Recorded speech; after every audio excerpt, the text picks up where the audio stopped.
Chapter 4, 4D Consciousness and the 4D Self, Gatekeeper, Starseed, and 4D-based Metasoul aspects.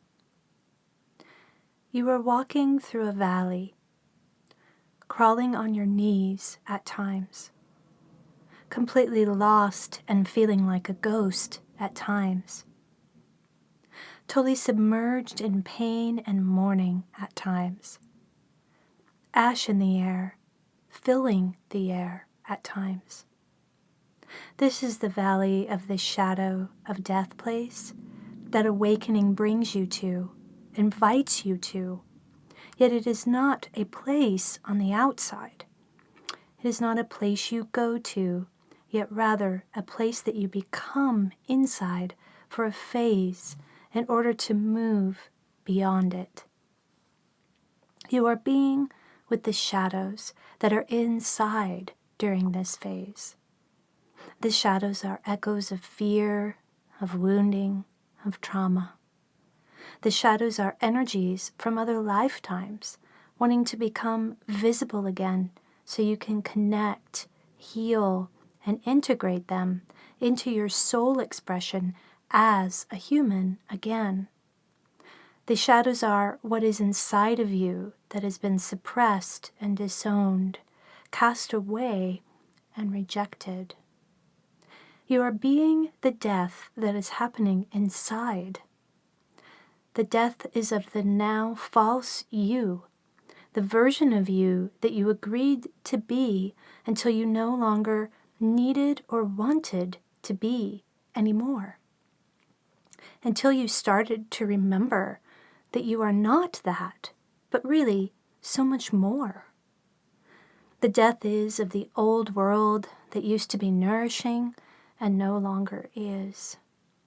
The death is the letting go of relationships that require you to shrink and to settle and to conform. You are crossing from the old way, the conditioned way, the veiled way, and into the new, shedding the layers of what is not you along the way. This crossing is dangerous to the old way and pushes up fear and resistance. The crossing asks more from you at times than you can imagine that you can possibly give or have, yet somehow there is always something there to keep you moving forward. Even though you walk through the valley of the shadow of death, you fear no evil because you realize that there is nothing evil inside of you. There is nothing truly evil, as it can all be returned to love, with love. You fear no evil because you are with you. You are there to be with the shadows, to be with the aspect of you that is dying, to be a guide during the crossing and the dying and the letting go. You are supported during this inner valley walk by the growing sacred human you, your divine self.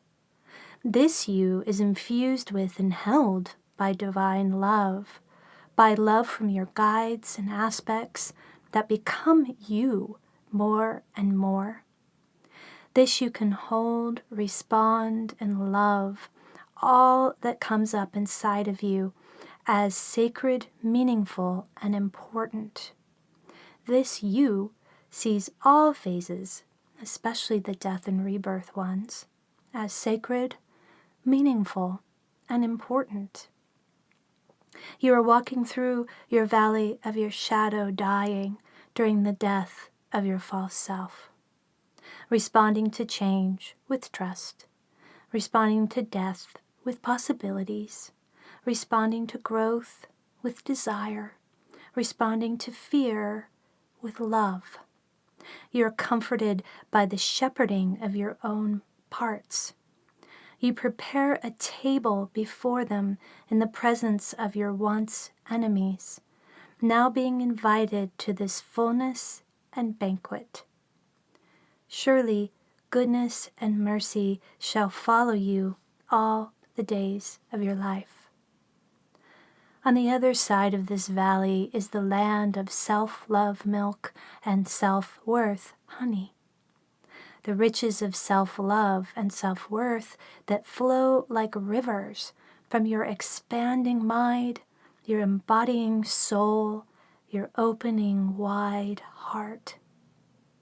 This land of riches is a self beyond self-image, beyond unaware ego, personality, and persona. This land is rich with the sunshine of your higher consciousness coming in and becoming you. It is rich with intimacies with others that are nourishing, catalytic, and based in mutual love and respect. It is rich with the sense of being with Divine Source, and also from Divine Source, and also being Divine Source. This is the place you feel and remember as you cross the valley, that keeps you going, that reminds you of who you are meant to be as a sacred human.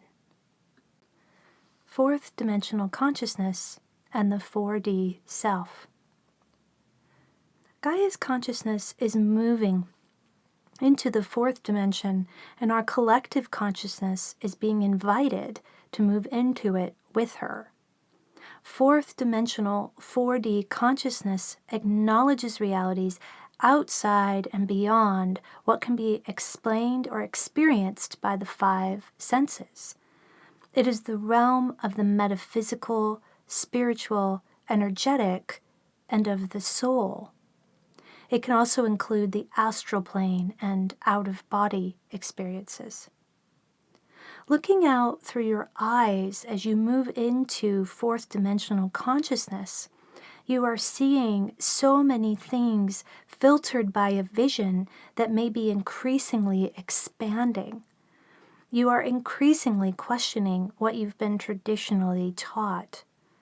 The mainstream responses to your questions, if they come at all, are less and less satisfactory. You are becoming more interested in what hasn't been explored and what is unknown, rather than what has been scientifically proven. You are increasingly dreaming in sleep and when awake. These are like walking around dreaming states. You are traveling in magical landscapes that feel more familiar than your everyday life.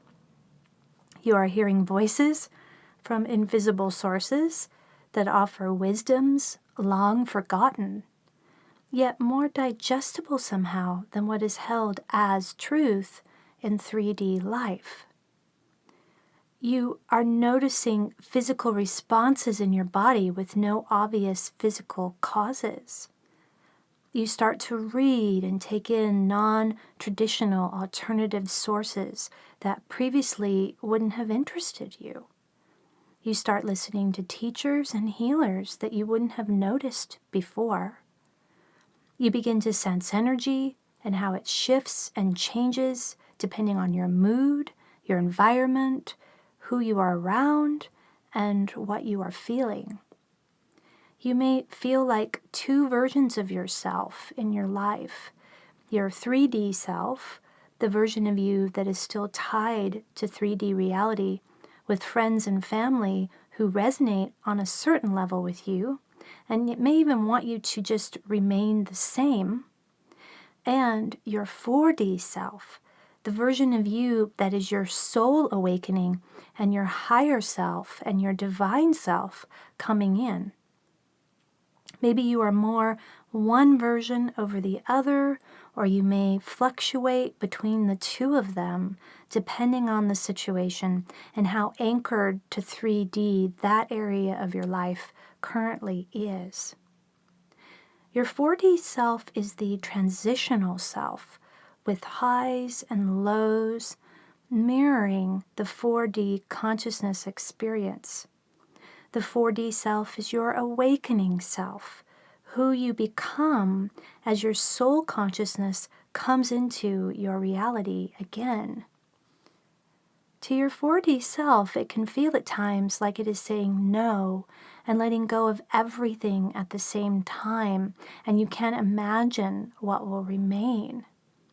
Your 4D self may be walking around in mourning so often that it is a more familiar state than joy. Yet the trust is growing. The trust that the process is being held by the divine and the process is leading somewhere. What makes it possible for your 4D self to navigate is your soul drawing support and love to you in many forms during the intense embodiment of it. You find more and more resonant soul family relationships, and you gather together. You form bonds, and it helps to soothe the pains from letting so much go. You have your phase of being the lone wolf, as many do as they let go of 3D-based relationships.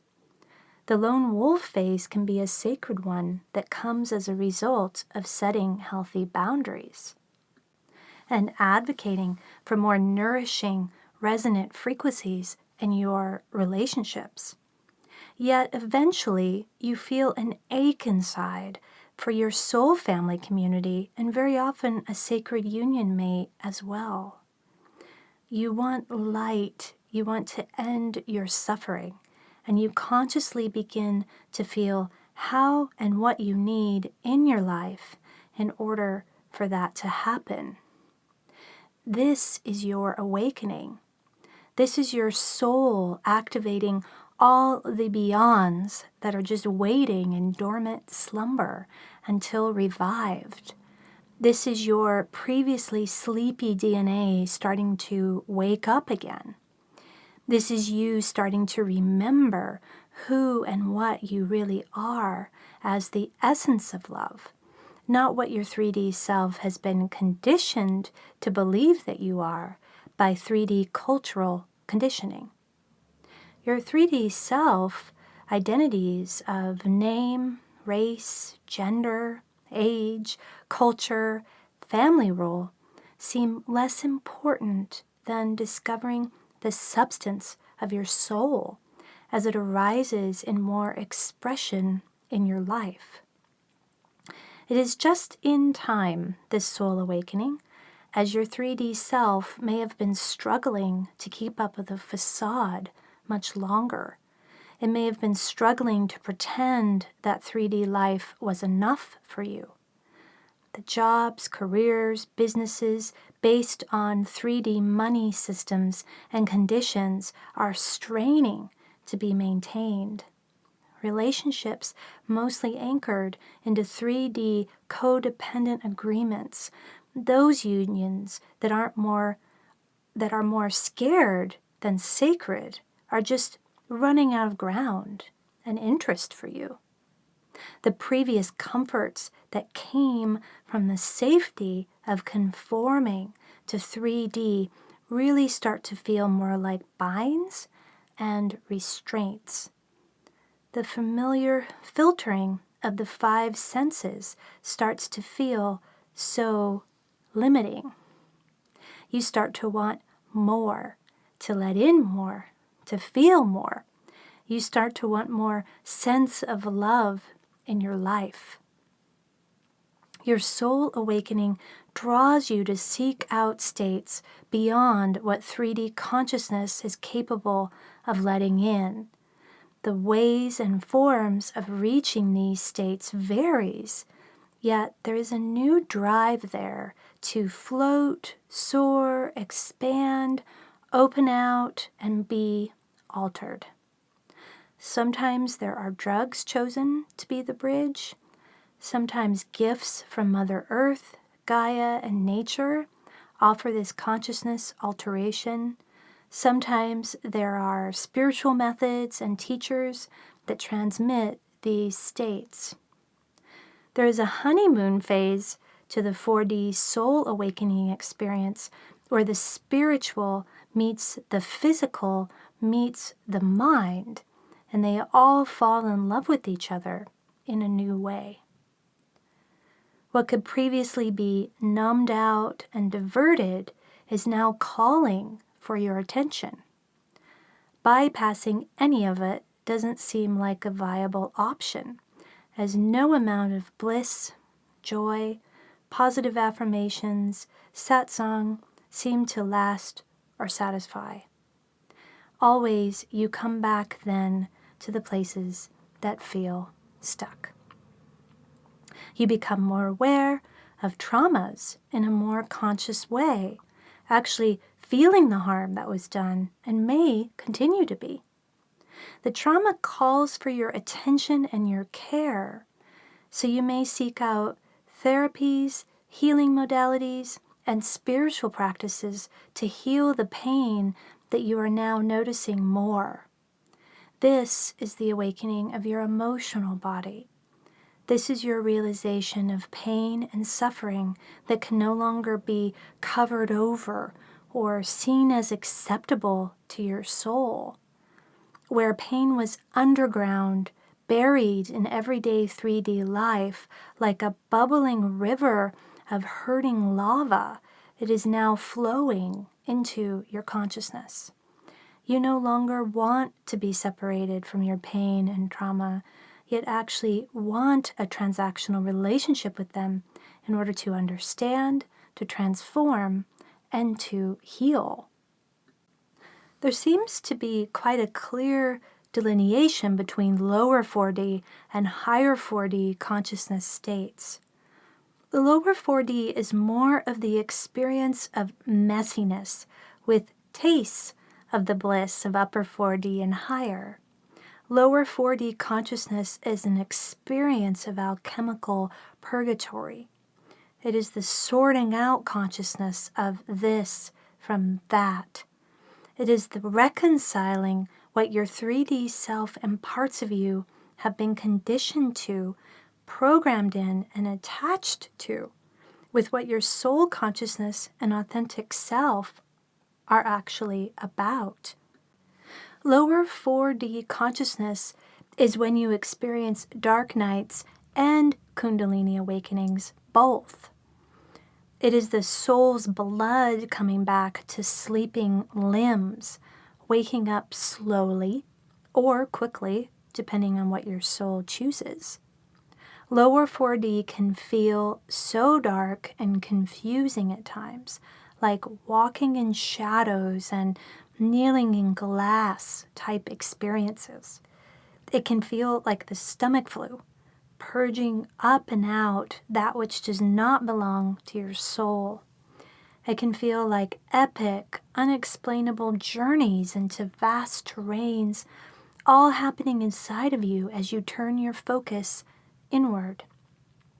Lower 4D can still be outward focused, outward triggers, looking for outward manifestations.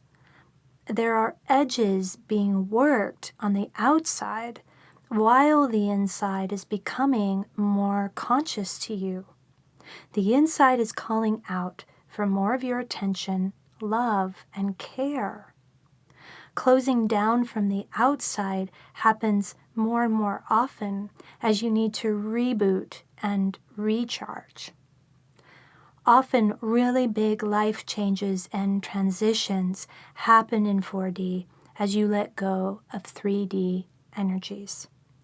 Old timelines collapse on themselves as new ones start to emerge. Marriages end, friendships complete, careers change or are abandoned. Geographies are shifted and left behind. Your 4D self is still fighting at times, though, battling the previous 3D conditioning that comes at you from the outside and the inside. Yet also, the love you are experiencing more and more leaves you weary to engage in battle. Your Metasoul aspects from other lifetimes and timelines that have battled and fought for a long time begin to rest. More and more imagining and letting in that someday they will be able to permanently put the sword down. Your 4D self may have a phase as an activist and an advocate as you awaken to unity consciousness and the cries of the world. This activist phase may be important for your soul and awakening journey. Your 4D self in this phase may want others to get it very badly and get very frustrated when they do not. You may feel like burning down the world that the bad guys live in, even as your world is often burning with ash in the air. Your 4D self may also feel very much like the world is a place of good and evil, and still some 3D conditioning moving through there, with negative beings and entities attacking you as a felt reality. Galactic consciousness awakening happens for the 4D self too, as the veil of amnesia lifts more around visitation experiences with star family, and galactic DNA begins to activate and light up. You may go through a phase of feeling distrust and scared of star beings, or focus on a negative agenda or fear polarized star beings and the disclosure of them. This is all an aspect of the galactic activist energies moving through and the reconciling of your Metasoul's experience with star family. Your 4D self remembers how to connect with beings beyond the physical and to receive support from them. You form increasingly meaningful relationships with archangels, Divine Mother and Father, ascended masters and teachers, and higher dimensional Metasoul aspects.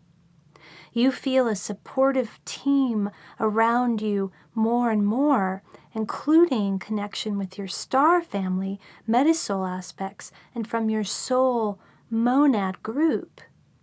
This feeling of being supported increasingly allows you to navigate the lonely, confusing, challenging, and difficult phases with a sense of rightness and purpose in all that you experience. This is a writing I previously shared about Metasoul connection and signs that you are experiencing bleed through of other lifetimes into your 4D self reality. The veils are thinning and lifting big time in response to these ongoing, strong cosmic energies.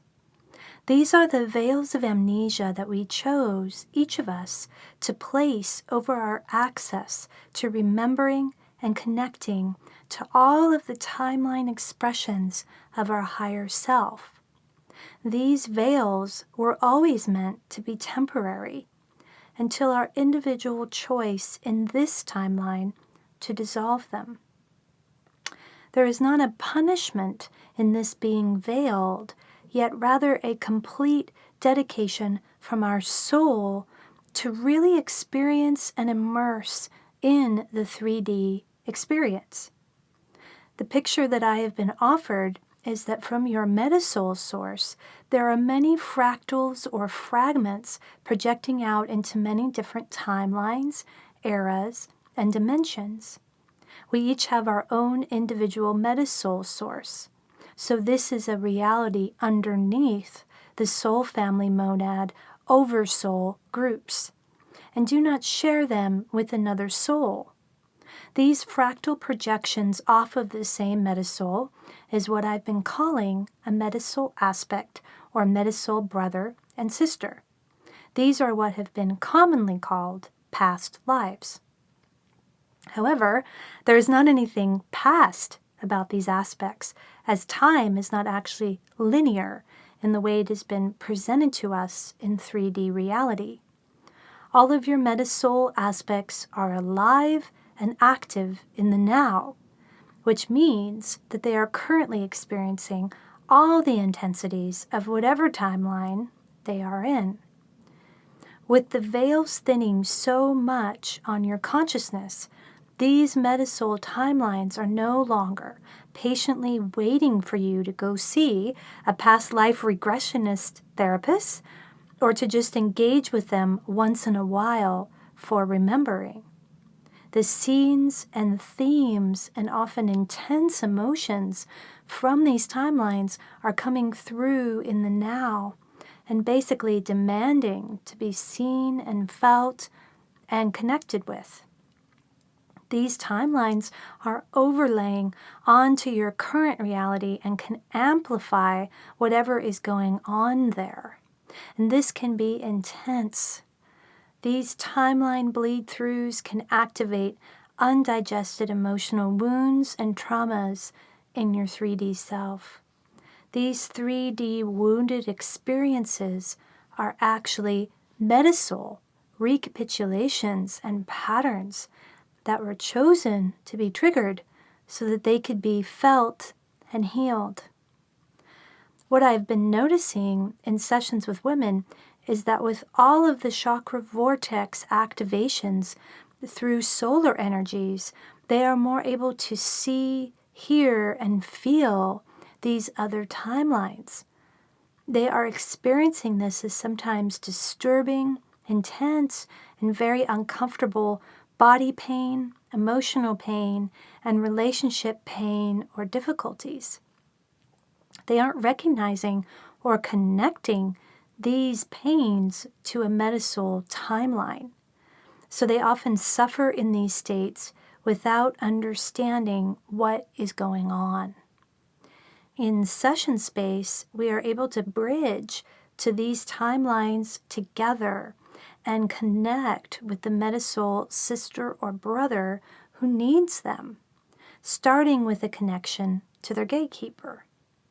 This is the beginning of a connection between them that eventually leads to a soul gift exchange and quantum healing of karma, as I have experienced myself over and over again. You can actually change and collapse the timelines of your Metasoul through loving intervention and rescue of your Metasoul aspects when needed. This is quantum healing that also impacts the collective experience of these timelines. Here are some signs that a Metasoul aspect timeline is bleeding through to your current reality. Intense dreams that feel very real and like they are happening in the now. This can be the experience of nightmares that are actually scenes fixed or stuck in your Metasoul due to undigested trauma. Seeing scenes of intense circumstances that overlay onto your reality, such as being hanged, persecuted, desire for suicide, or actually committing it. This may feel more like you're watching a movie rather than actually feeling like something you have experienced. Being drawn to particular timelines in a strong way, such as studying intensely about ancient Greece, ancient Egypt, Atlantis, and others. Or being deeply interested in learning about different star beings and galactic energies. Synchronicities may connect you to this particular timeline as well, such as meeting people who are also drawn to them, seeing random images that pop up on the internet connected to them, and receiving names for parts of yourself or soul aspects with origins and connections to these timelines. Big waves of emotional reactions and triggers that you wouldn't normally react to so strongly can be signs of timelines bleeding through. The tendency can be to want to shut down these emotions or raise your frequency above them. Yet actually, these emotions are a portal that can be felt and digested if you connect to your Metasoul aspect who is experiencing them. Frequent or chronic body pain, especially in the muscles and joints, that isn't relieved by traditional or even alternative means can be a sign of timelines coming through. This is increasing as our bodies go through the transformational process from carbon to becoming crystalline. Yet also, intense body pain can be a manifestation of unfelt Metasoul overlays into your energy field and body, especially from your reptilian self. Traumatic experiences in other timelines, such as being hung or burned at the stake, can actually manifest as body pain this life. The more traumatic the experience is on the Metasoul aspect's body, the more possible this is. Activation of childhood memories of abuse and feeling like you are there again is another sign of timelines coming through. The Metasoul trauma amplifies any unfelt and undigested trauma in your 3D-based parts too. Parts of you can loop in these traumatic scenes, so you may be reliving them again in this way. One of the ways that you can gain more fluid access to your Metasoul timelines is to connect and negotiate with your gatekeeper, who has been in charge of access to them. Your gatekeeper is often very overwhelmed by all the bleed-throughs happening right now, and often doesn't know how to modulate or help filter what is coming through. All of this activation and lifting of the veil is happening to accelerate the process of feeling and transmuting karma trauma. This is a very self-loving decision and choice by your Metasoul to have this process consciously awaken to you and with you in this now. The opportunities for truly healing karma are huge right now, which is an essential aspect of the ascension process. Navigating this opportunity through connection with your Metasoul aspects directly and the timelines that they are living in allows for a more expedited, often miraculous level of transformation. And it just seems to keep getting more ripe, clear, and ready for transmuting. The 4D self and the 7 main areas of life. There are 7 main areas of life which the 4D self can express into, similar to the 3D self: emotional, spiritual, mental, social, physical, financial, and environmental. The following are descriptions of how a 4D self consciousness expresses as it is freed up from 3D conditioning and programming in these different areas of life. Emotional. The 4D self is becoming aware of your emotional wounding and becoming more conscious of your own shadow and trigger projections. Awakening of the 4D self often comes about because of a sudden life crisis that triggers dormant emotions that catalyze the opening and deep desire to move out of suffering.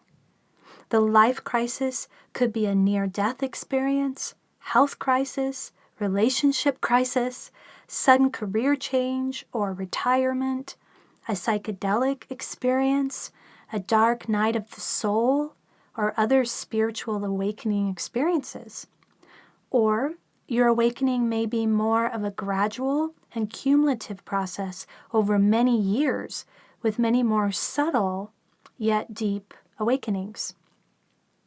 Your 4D self seeks out resources to help you with your emotional wounding, usually beyond just traditional therapy or some smoothing combination of psychology and spirituality. In the lower 4th dimension, your 4D self may experience an often painful and dramatic roller coaster of emotions and corresponding life experiences, usually in your closest relationships, in order for your feelings to come up to be felt and move out of shadow and into your awareness. This can be an alchemical purgatory in terms of emotional reactions coming up, often ones that have been suppressed for this life or many lifetimes.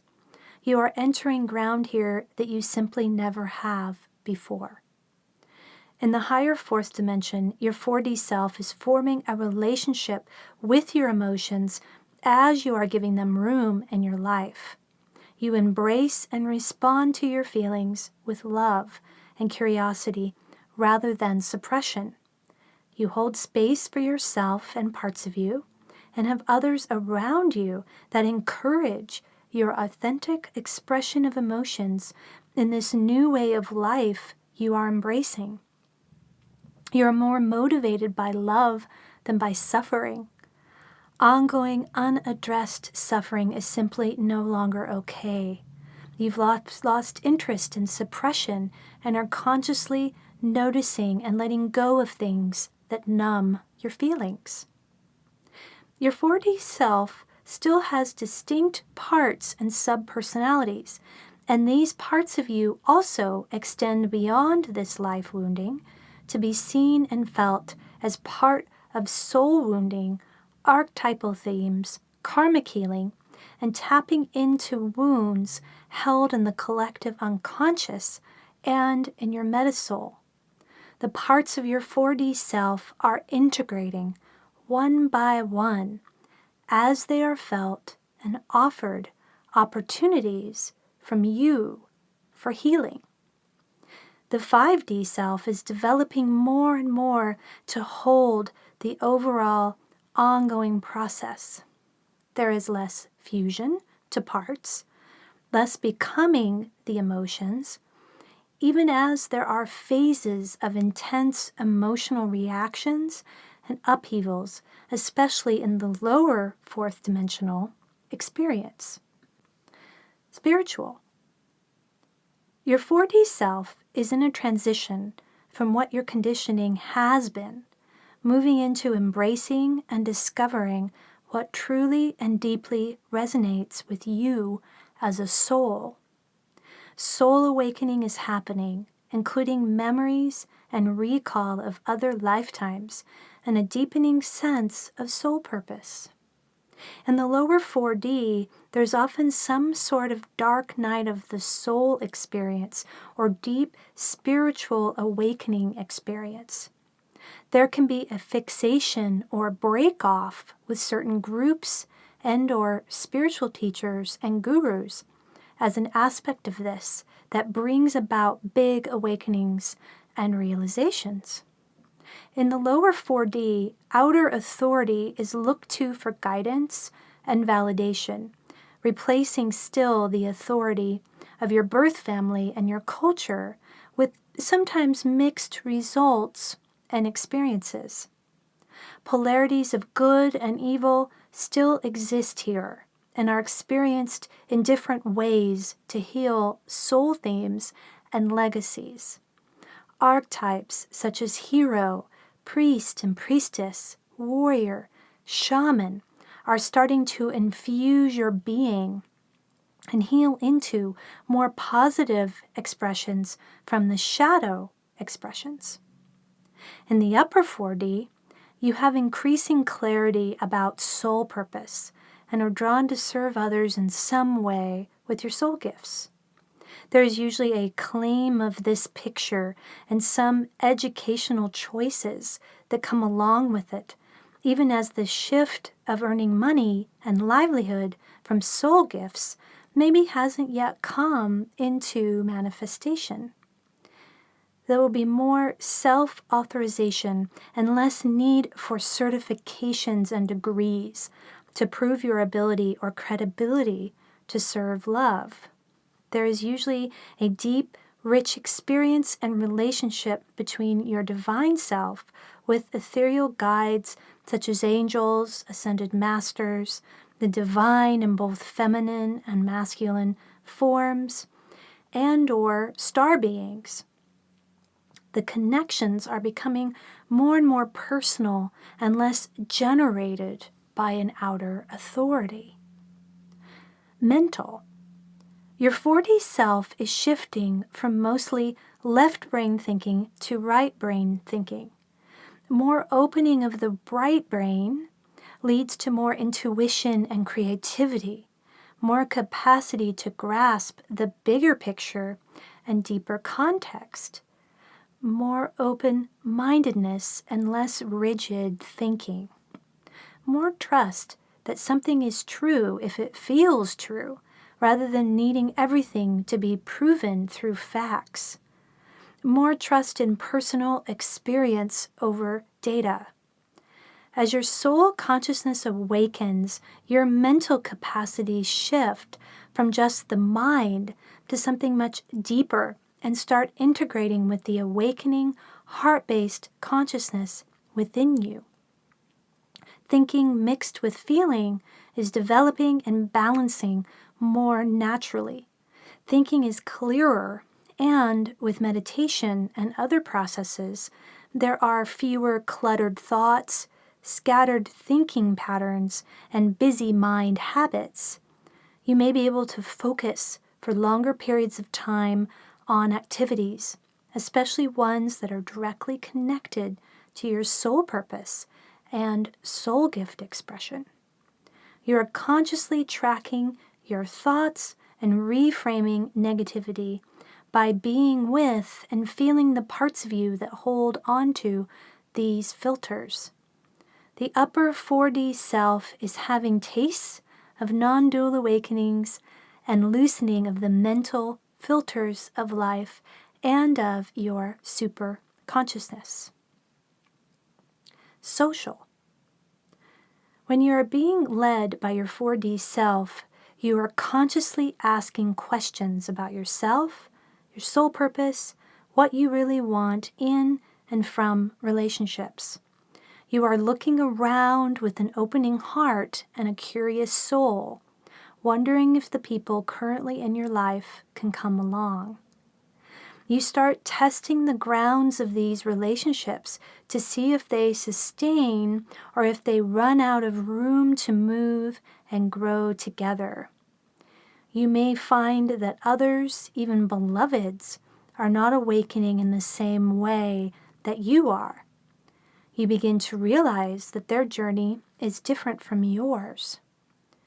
Your needs are changing as you are changing and awakening. You go through a push-pull with others, perhaps even tugging on them to come with you.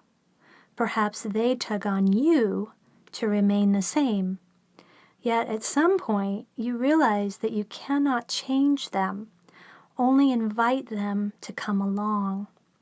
And if they don't, you reach a place where you have to let go and trust the deeper love that exists at the core of all relationships. As you transition into fourth dimensional consciousness and awakening, it begins to become a priority to heal yourself, to love yourself, to mate with yourself first and foremost. You woo yourself, date yourself, give yourself what your previous partners couldn't. You connect with the aspects of you that need parental love, your inner child, your inner teenager. You find and draw resources outside of yourself to help with this healing of self. You find and draw a soul family community to help with this healing and loving of self. You discover union within, the masculine and feminine inside, and heal the rifts and splits that exist there. As you become more of your 4D self, you may draw a new mateship based on heart, soul, and body connection, a truer sacred union. This union feels both familiar and also is stunning in the new avenues and vistas that it opens up in you. You are creating inner safety first and foremost, so it feels safer to be vulnerable in this new bond. You are able to express your sexuality more fully as you are opening up sexuality inside of yourself and feeling more and more your own desirability. You may also have a phase of lower 4D relationships where karmic binds and codependent ties and binds are being worked on consciously. These relationships teach you, serve as a mirror, yet ultimately complete as you outgrow the grounds of previous transactability. Physical. Your 4D self is awakening to life beyond the body and experiences beyond the five senses. You are becoming more sensitive and attuned to energy in the sense that you are energy, not actually physical at all in the way we've understood it. You are also perhaps becoming aware of or seeing the light or crystalline body, or even experiencing symptoms from the process of ascension from a carbon-based to crystalline body. You are connecting your physical health to your emotional, spiritual, and energetic health. Even as you are separating from the body-only picture, you are devoted to keeping the ascension vessel that your body is in good health, good nutrition, and healthy body weight, whatever that is for you. As you are healing deeper layers of core unworthiness held in parts of you, you are feeling more sense of your desirability, sexuality, and what we call your love body begins to arise. You form a connection and communication with your love body in the sense of a deeper intuitive understanding of what foods your body most wants and needs, and the emotional and spiritual reasons why you might draw illness, injury, or disease. You seek out holistic, homeopathic, and alternative resources to help you with body health and nutrition, body healing work, and energy work if you experience an injury or illness. You may use yoga or qigong or other body-based processes to connect to your spirituality and soul aspects. Your sexuality is expanding from a body-based, genital-based experience into one with more frequencies of chakra connection, energy movements such as kundalini, and other lifetime connection, Metasoul frequencies. Financial. Your 4D self is awakening to the illusion of money that 3D conditioning offers to you. You are feeling how money is an energy flow, an idea that is actually neutral once the emotional projections have been healed around it. You become attracted to and engaged in gift exchange with others, choosing to use alternative currencies as a means of exchange when you can with others in resonance with you. As a 4D self, you are transitioning to earning your livelihood from sharing your soul gifts and serving love. If you do need to do something else to earn money, it is usually connected to your soul gifts in some way, as you are not drawn to suffering as you move into upper 4D consciousness. You are shifting from focus on material gain to spiritual gain, even as you have desires and needs associated with a personal bounty that reflects the increasing goodness you are feeling about yourself and about life. You will probably go through some ups and downs, completions and endings related to money during your lower 4D journey, such as needing to declare personal bankruptcy, being audited, losing a business, or dissolving a business partnership, seeking new opportunities, and greatly reducing your personal income temporarily as you shift to your soul purpose work, providing your livelihood. Environmental. As you are raising your frequencies into 4D, your 4D self becomes much more aware of the impact of the environment around you. You are becoming more and more sensitive to sounds, smells, and energies around you.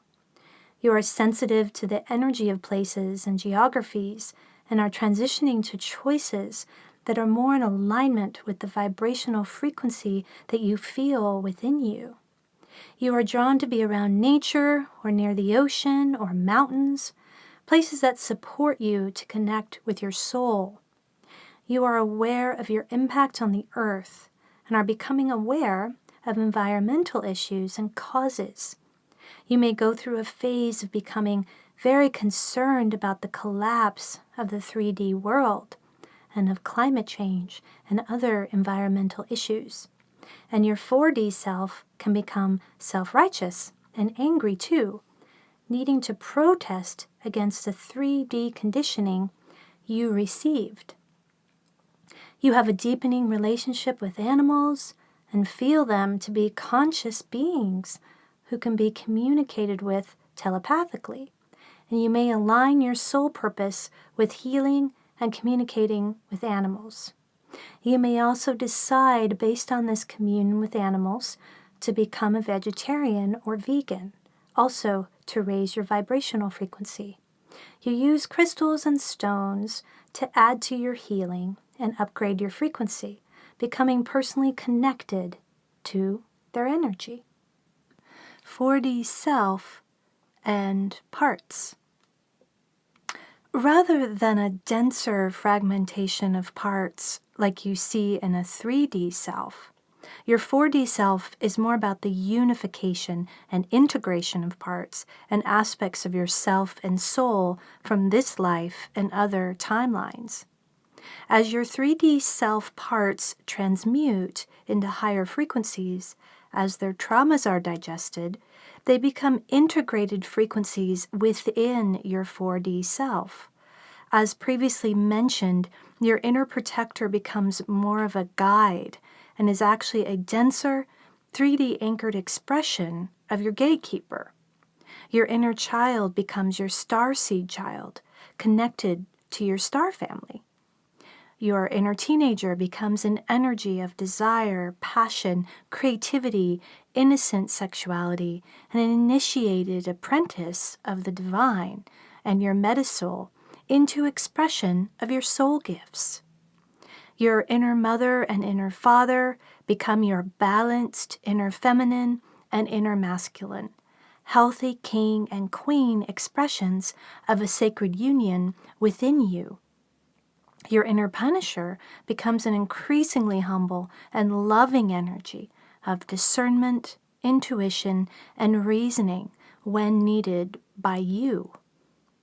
Your 4D self grows as it holds space for the healing of all of these 3D parts.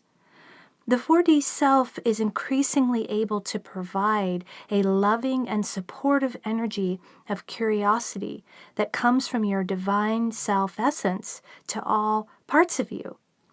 As the 4D self differentiates from these 3D-based parts through verbal and written journal dialogues and creative visualization journeys with you and with a Soulful Heart facilitator during sessions, it is able to become a loving parental presence that is more and more the majority of the expression of your being. In general, awakening people beginning the process of working with parts of themselves are about 30 to 40% authentic essence expression and 60 to 70% 3D-based persona parts of themselves. As the 3D parts transmute and integrate, this percentage increases to more and more authentic expression that is vibrating at fourth dimensional and higher frequencies, with decreasing percentage of strategic self, persona. Those who are firmly anchored to 3D reality without choosing to awaken their soul may have an even higher percentage of 3D-based strategic self than authentic self, more like 10% essence and 90% persona and strategic self. As you consciously connect with and heal karma with your Metasoul aspects, their energies inform and shift your 4D self as well. Your consciousnesses merge and unify in moments lighting up your soul gift and soul purpose service of love expression. You gain the wisdom of their experiences, which are often more intense and epic in scope and theme in other lifetimes than this one. Your 4D self increasingly becomes the reunification of your Metasoul aspects as they awaken to each other and merge their energies. Although the 4D self is a transitional self that can be challenging to get to know, you actually become this version of yourself over time as the process of differentiation from the 3D self parts and letting in more higher frequency aspects into your body continues and evolves. Your 4D self has a depth of expression to it that you come to recognize as a reflection of your soul's essence. It is in a process of discovery of itself, what its purpose is, what its soul history has been, and why it is here. There can be much angst, anger, pain, and suffering in the 4D self. This mostly comes from the repeated experience of trauma in so many lifetimes, over and over again. The 4D self may be disconnected from divine trust and the bigger picture of the reason for your soul's learning trajectory and reasons for incarnating. As you connect to Divine Mother and Father, your 4D self-expression receives a watering of necessary love to remember that it is infinite love in its essence. The Gatekeeper. I am here, waiting for you to see me and feel me, waiting for you to get how much I have done for you, waiting for you to understand what I am here to offer you, waiting for you to remember why you are here and what your purpose is.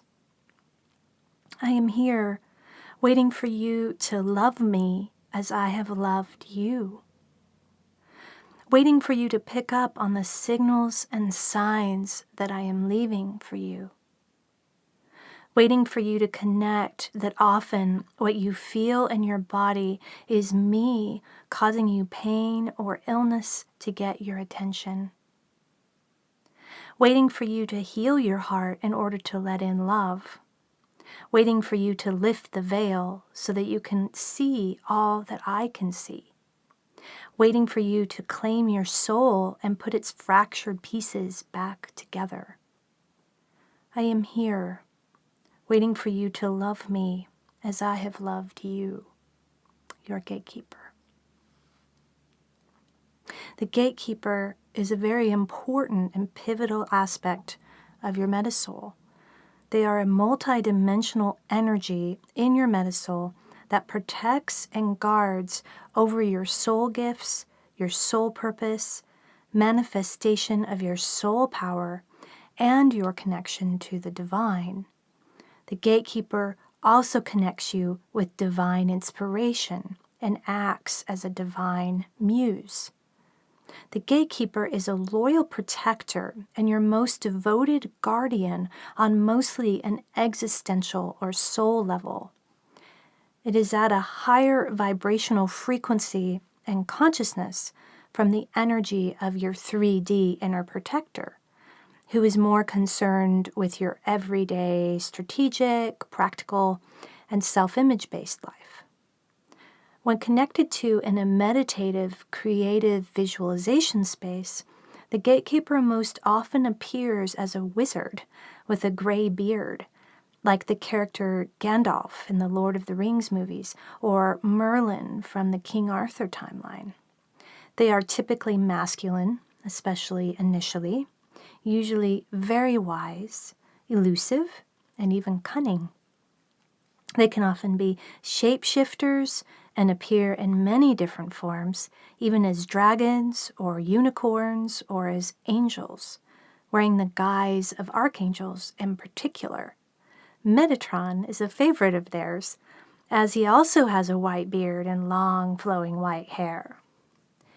The Gatekeeper has been assigned to you by the Divine at the inception of your Metasoul, by your Metasoul, to serve as the keeper of your veil of amnesia, a guardian of your soul gifts, Metasoul experiences, and Metasoul timelines and lifetimes. The Gatekeeper doesn't actually integrate and incarnate into a body, into any specific lifetime, yet remains in a limbo place outside of incarnations that is usually initially anchored in lower 4D frequencies when you first connect with them.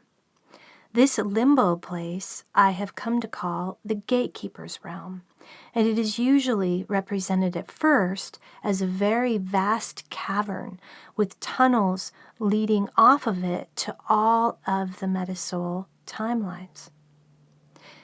Gatekeepers have access to the soul purpose and missions of every Metasoul lifetime as it relates to the bigger picture of what your Metasoul has agreed to grow through, heal, and learn in the process of incarnation. Your Gatekeeper can also provide a pipeline of love to support the arising of your divine essence through their pure connection and channel to Divine Source and the Soul Family monad groups. Its primary role is as the keeper of the veil of amnesia for your Metasoul, so that every lifetime can be experienced separately and without any consciousness about the others. This is a very important role as it allows for the full immersion of every Metasoul fragment into the experience of their life. I first felt the presence of my Gatekeeper in 2008 while I was going through a dark night of the soul recovery period after leaving the previously mentioned EBE group, where I had first been introduced to Park's work and met my husband Raphael. The group was led by an overly domineering, extremely gifted, charismatic, and often narcissistic leader who had essentially kicked Raphael and I out of the group. I had been deeply involved with this group for 5 years and was a facilitator of the process. I was very emotionally fragile during this period, especially after no longer having contact with any of my previous friends or loved ones who remained in the group. I felt excommunicated, yet also had a strong need to share my truth about the abuses that were occurring in the group, even though no one still in the group could see it or admit it at the time. As I began to write in a public blog about my experiences in this group and reveal the shadow side of its leader, I started to feel an intense and protective ethereal presence over my right shoulder. It felt distinctly masculine, yet not like a guardian angel or an inner protector, or sentinel, as the EBE work called them. This energy was protective of me, yet also I could feel that it had access to divine wisdom and inspiration. It didn't feel anchored or oriented to my physical body, nor from this life, as other parts of the self have felt. I could feel that this energy was acting as a channel to provide me with the courage that I needed and the words to express as I was speaking out against my former teacher. Parts of me were truly terrified to write about my experiences, afraid that I would be doomed from multiple lifetimes, as my former teacher had told me I would be if I left the group and him. Yet this energy was offering to me that I needed to do it to reclaim the sovereignty that I had given away to this teacher. I did some research out of my curiosity about this energy and discovered that some teachers, including Socrates, have suggested that those souls who have incarnated with a sense of purpose are called to awaken and show the way, lead a spiritual offering or teaching, would be given the help of a daemon to follow what they've signed up to do in this lifetime. Daemon in Latin means inspirational muse and was not a negative or evil entity, unlike a demon. I started to call this energy a daemon, as it seemed to best fit it, which I then shifted to Gatekeeper in 2016 to more reflect its actual purpose. A gatekeeper is not the same as a guardian angel, spirit guides, archangels, or ascended teachers, as these beings have pure love and light frequencies and are anchored in higher dimensions and do not necessarily have the same access and knowledge of your Metasoul. Over the years since I first discovered my daemon gatekeeper, I have experienced many versions and forms of my personal gatekeeper and worked with others in connecting with theirs as well. I have discovered through the exploration of a years-long relationship with my gatekeeper, who has called itself Templar, then Sebastian, then Angel, Azra, Atama, Diana, and finally Bridget, that the gatekeepers need us. They need us to connect with them, to feel them, help them heal, and to trust life is safe enough for them to share with us the other lifetime experiences and legacy that they have carried. They need the human heart and its capacity for compassion, empathy, and love to help them separate from these lifetimes and move into a higher frequency of love and divine trust. What I have gathered over the years through connecting with many gatekeepers in session space is this. It seems that somewhere along the way, as human consciousness developed and yet we became more and more separated from the divine, each other, our planet, and animals, which is what our soul choose to do here, our gatekeepers became overly invested in our journey and our lives in 3D. As they became overly invested, they begin to feel more and more separated from divine source themselves and more involved in 3D human struggles, pain, and emotional wounding. They became fused to their mission of guarding and protecting. They lost and forgot the bigger picture of what their mission really was. Gatekeepers eventually became disconnected from divine source after necessarily distancing themselves from it in order to keep the veil of amnesia in place. They often especially fuse to the lifetimes anchored in 3D and lower 4D realities of religions and cults, worshiping and serving a false god, an authoritarian god, and a punitive god. The divine oneness source of infinite love that they once knew that they came from is replaced by this false god, and they can no longer channel these pure divine energies through to the Metasoul aspects. They get lost in the experience of the Metasoul aspects, especially those experiencing and recapitulating trauma and suffering. One of the missions for our gatekeeper is about protecting the inner feminine and opening up access to the divine feminine mother for both men and women. This access to the divine mother is desperately needed after so long of an experience of wounded masculine patriarchal energies. The gatekeeper also assists with transmutation of our 3D inner child into our 4D starseed child and helps to reactivate our galactic DNA and reconnect us with our star family.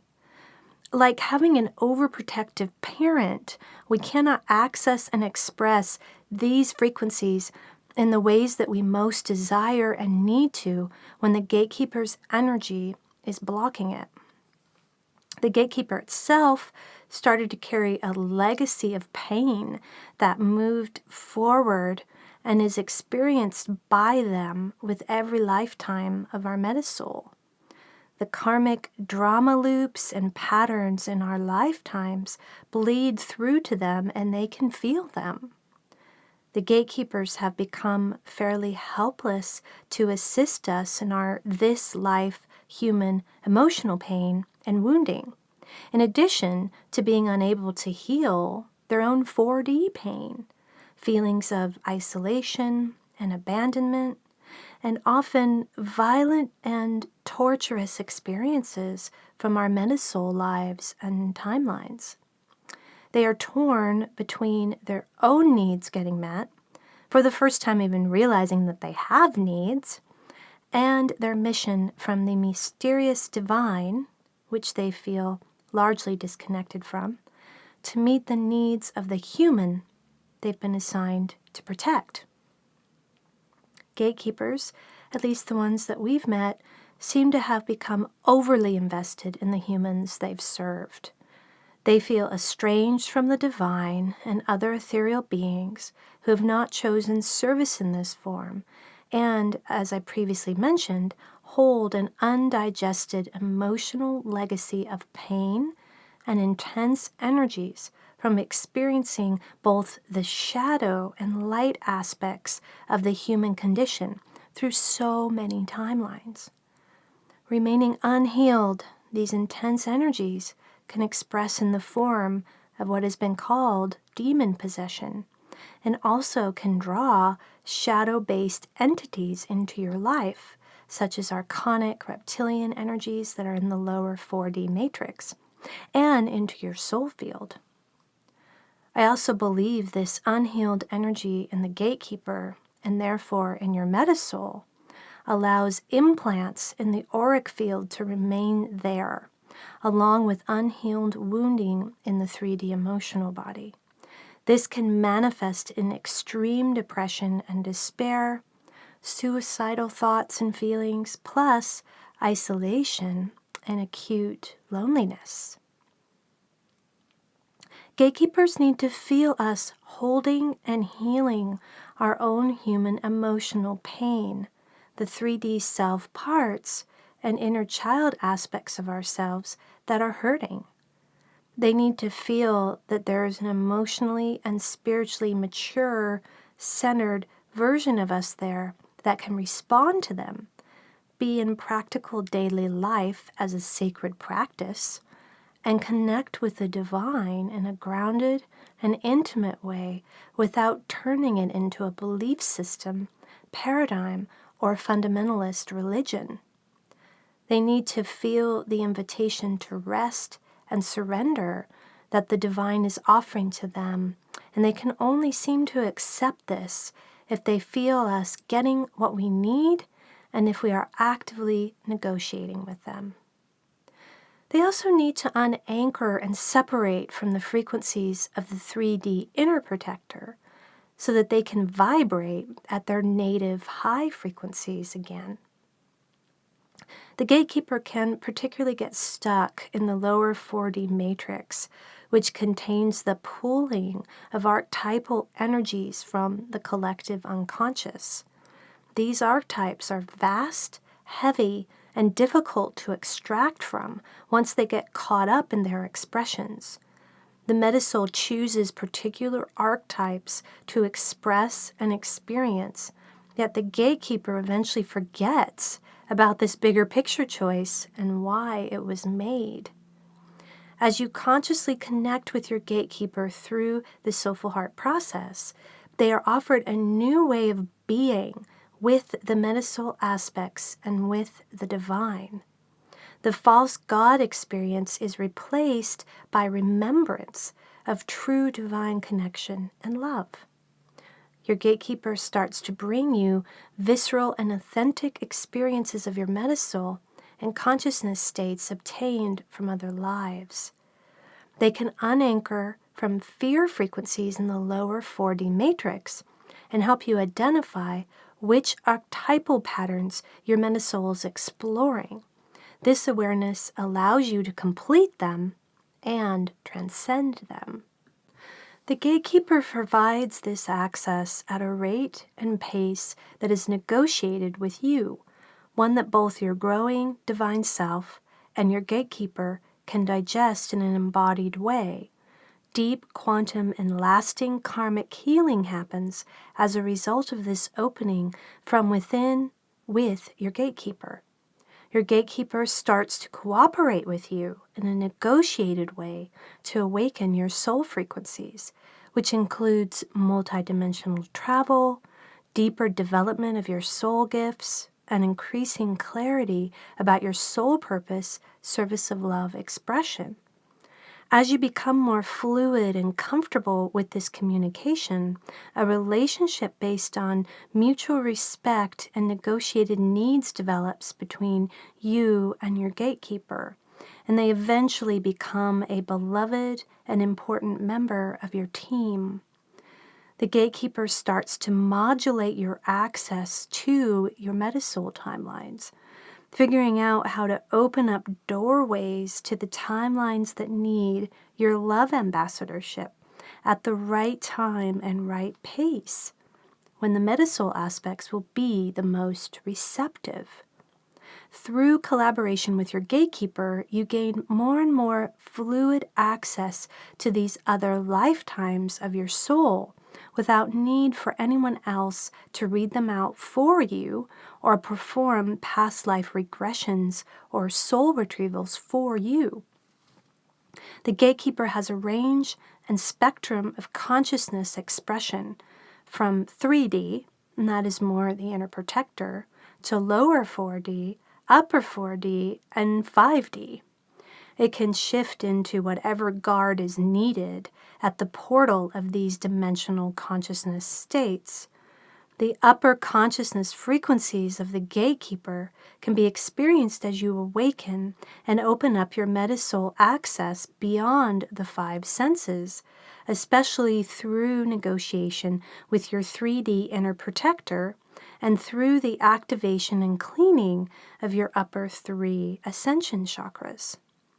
Eventually, as it heals and learns to let go, the gatekeeper seems to ascend then to 5D and higher, and you eventually no longer have one in the same dense form that you once knew. I am currently in a phase for the last few years of feeling direct connection and embodiment with my 5D divine self most of the time, plus many spirit guides, ascended teachers, guardian angels, and many awakened and healing Metasoul aspects. It is possible that what I have experienced in myself in the past as a gatekeeper will no longer be drawn or manifest for me, as I may no longer need it. This was after many years of working and connecting with 3D inner protector aspects as well in various forms. Gatekeepers help us connect with the divine in a way that is deeply intimate, inspiring, and personal. They ache for us to move beyond a dependency on the church or guru system and instead find and connect to the wisdom and access that they are here to bridge to us. This access and connection in a personal way seems to be a crucial step in the consciousness evolution of our species. The deepening of this relationship with you and your gatekeeper and your 3D inner protector first can lead to profound changes in your life in an internal way that opens up inside of you, yet also externally related to your professional and career choices, family and personal relationships, habits and coping mechanisms, and even your physical appearance. For women, much more femininity can begin to flood their being as they get more separation and healing from the gatekeeper's strong masculine frequencies and karmic patriarchal wounds in their Metasoul.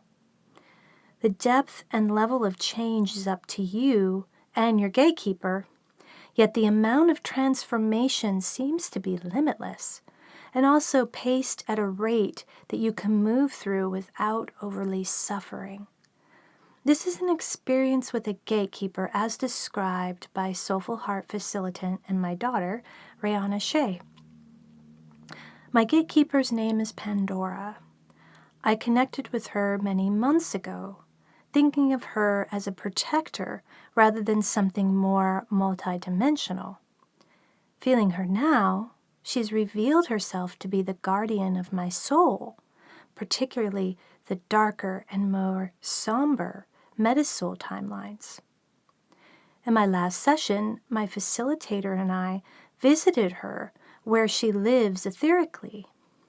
She was open to the visit and showed us the bunker that she lived in. It was dark, dreary, and had a feeling of deep sadness that made the air seem thicker.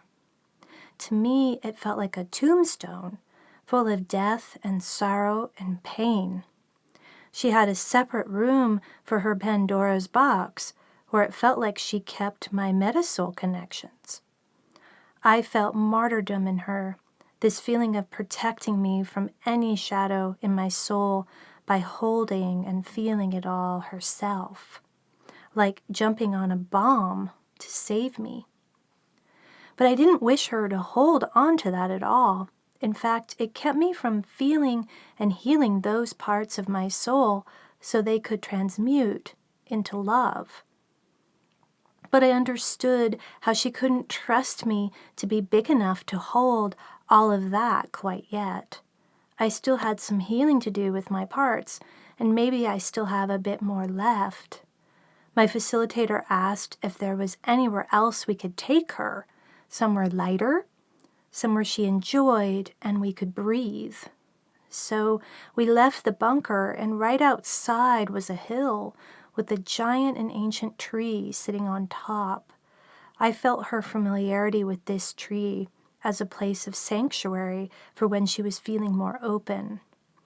I could feel then how much she suffered over her own suffering, which inspired me to be the soul big enough to heal this shadow for the both of us. My inner teenager Ariana and inner child Rhea were waiting excitedly for us at the top of the hill under the great tree. I felt a relief in Pandora after many tears and feeling the joy and purity of Ariana and Rihanna. She finally allowed herself to be felt and understood, and we finally had the trust between us to support the process with love. Journaling process to connect with your gatekeeper. Write a letter to your gatekeeper from your 4D, 5D voice and energy, asking them for a name you can call them by. After completing the gatekeeper meditation, and/or after feeling them in a session with your facilitator, connect to the energy of your gatekeeper that comes forward. Have this part respond back to you in a response letter with whatever they would like to say. Then ask your gatekeeper to answer these interview questions. What does the world you live in look and feel like? What has it been like for you to be a gatekeeper? What has been the hardest aspect of it? What has been the best aspect of it? How do you feel about the 3D world? How do you feel about me and my arising 5D divine self? How do you feel about me accessing and feeling more of my childhood wounding through getting to know younger parts of me? What is your relationship like with my 3D inner protector, if they feel separate to you?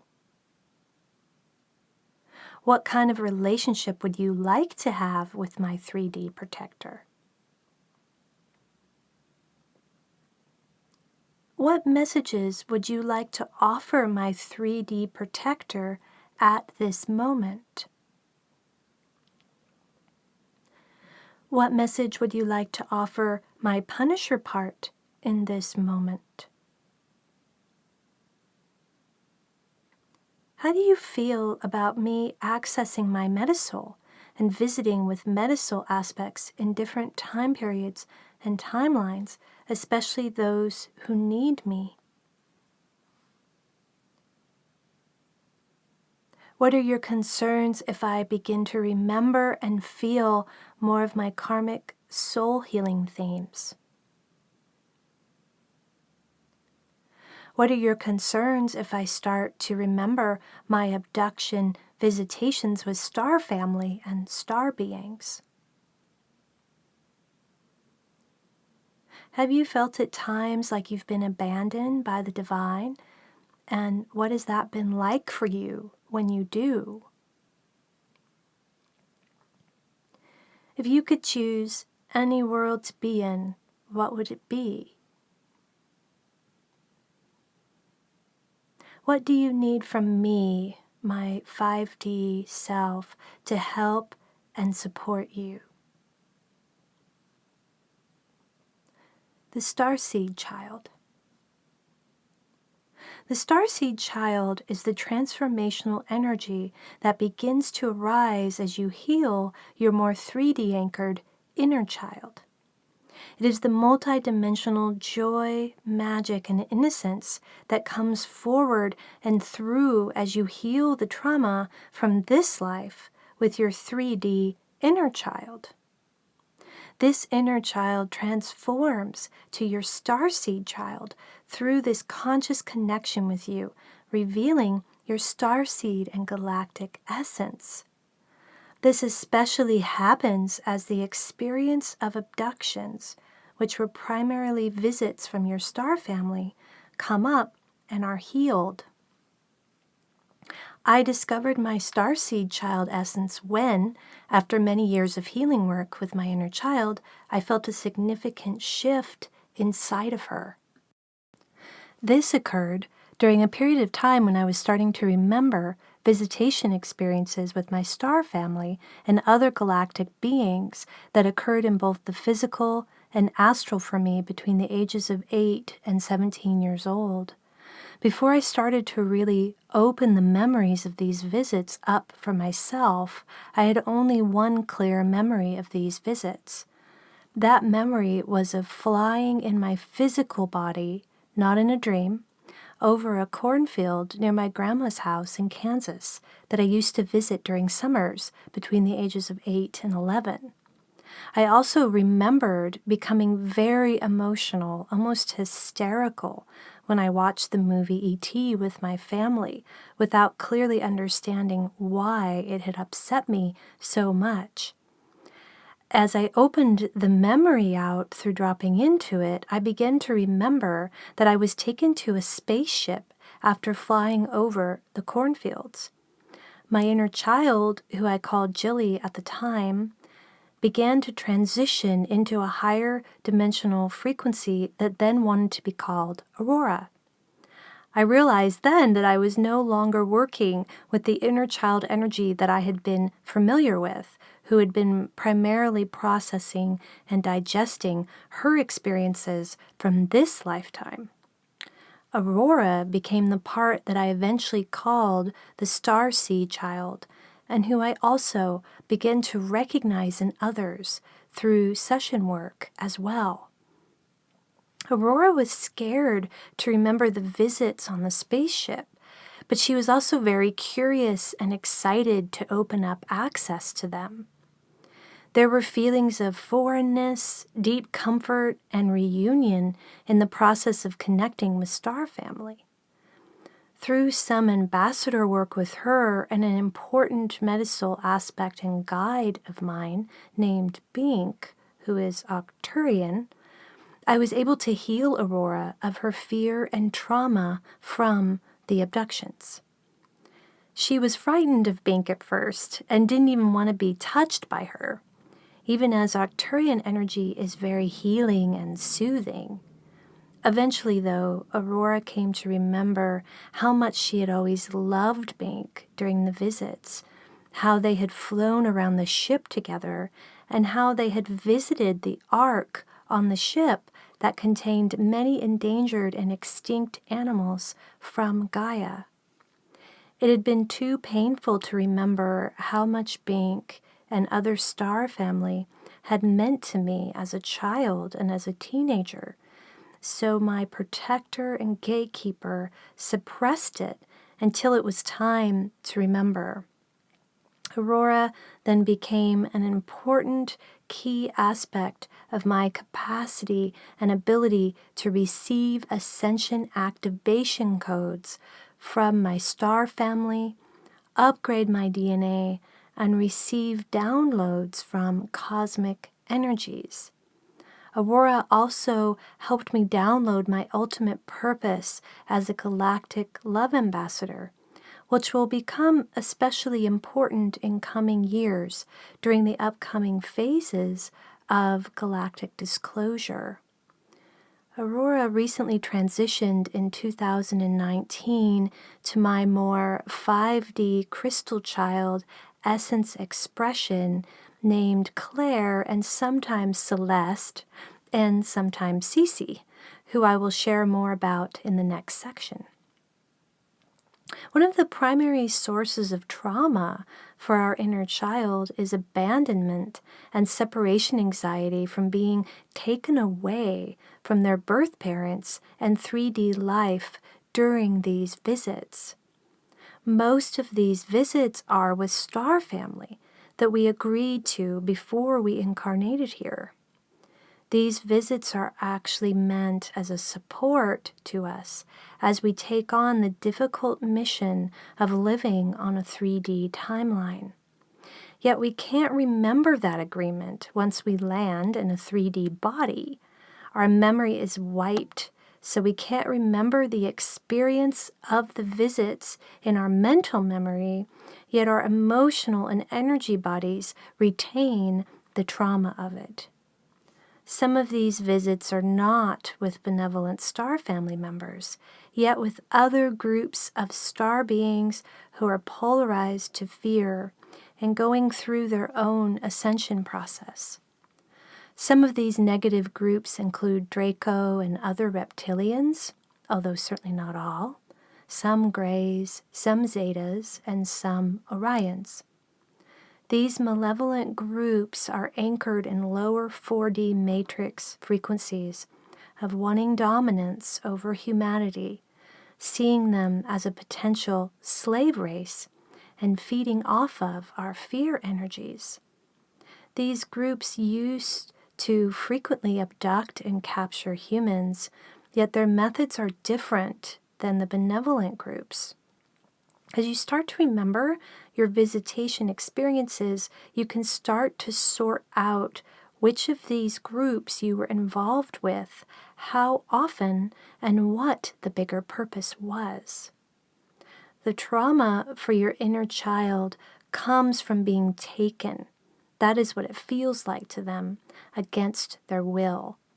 This is especially the case during experiences with the negative star being groups, who may use painful means of extracting genetic samples, placing implants and other devices, constrictive restraint methods, and other traumatic experiences. There is also trauma that is created after the very enjoyable and magical visits too, with star family, from being dropped back into 3D life with birth families that often aren't as resonant with you. You're back to normal life and increasingly feel disconnected and depressed about it, although you don't consciously know why. The separation anxiety is double compounded then for our inner child, who feels it both towards being taken away from birth family and from being what feels like left behind by their star family. The awakening of our star seed DNA through the remembrance and healing of these star being visits then activates our star seed child's abandonment wounding and feelings of being isolated and not fitting in with their birth families and with other children. Starseed children often draw experiences of being bullied by other children, as it recapitulates the sense of not belonging in order for them to eventually heal it. Our inner starseed child is highly sensitive, creative, empathic, and intuitive. These are qualities that are not typically supported and validated in 3D mainstream school systems, yet rather are judged and labeled. Starseed children seem to exist for those who have a high percentage of galactic DNA and genetics. We have also been called hybrids, which is a fitting name as well. We appear human, and yet we also have other genetics at play that are of a galactic nature from other species. An aspect of deep healing for me was being offered by my star family that I was a hybrid with enough human genetics to appear human, yet also with genetic material from mantids, Arcturians, and Pleiadians especially, and probably others.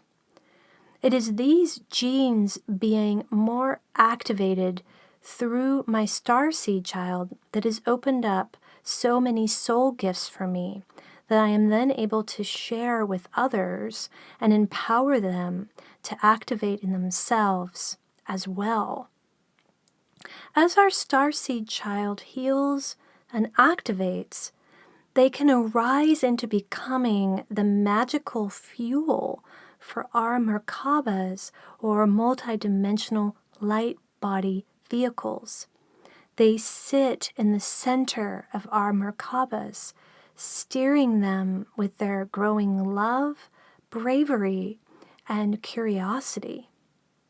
Their innocence and purity are the keys that open the doors of the multiverses, both inside of you and in the cosmos.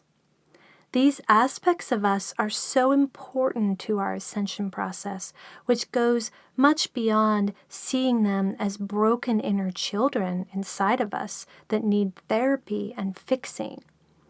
Their capacity to imagine, to teleport, to dream, and to visualize is the fuel for our Merkabas, and exactly the energy that takes us to wherever we most need and want to be. Journaling process to connect with your starseed. Write a letter to your starseed from your 4D, 5D divine voice and energy, asking them for a name you can call them by. After they have written back to you, proceed with the following journaling interview questions for your starseed to answer. Hello, may I ask you these questions to get to know you? Wait for a response. If yes, proceed. What does the world you live in look and feel like? How old are you? What scene from childhood do you most relate to? What scene from childhood causes the most pain for you? What scene from childhood brings up the most joy for you? What memories do you have of galactic experiences or visits with star family? What part of the body do you relate to? How do you feel about my mother? How do you feel about my father? How do you feel about your star family?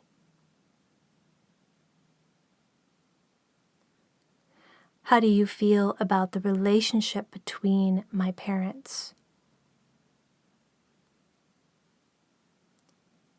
How do you feel about my current or more recent romantic partner?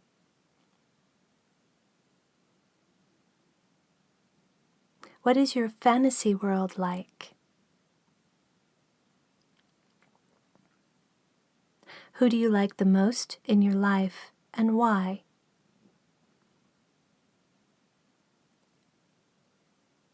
Who do you like the least in your life and why? What is your relationship like with my gatekeeper?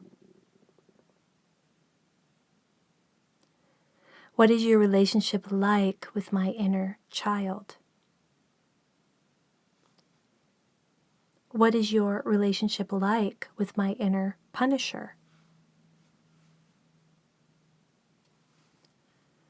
What is your biggest desire related to experiences with star family? What is your biggest despair related to experiences with star family? What feelings of abandonment do you have? How do you feel about the 3D world and your place in it? How do you feel about God and the divine? How do you feel about Mother Mary and Divine Mother? When you are feeling bad, how do you cope with it?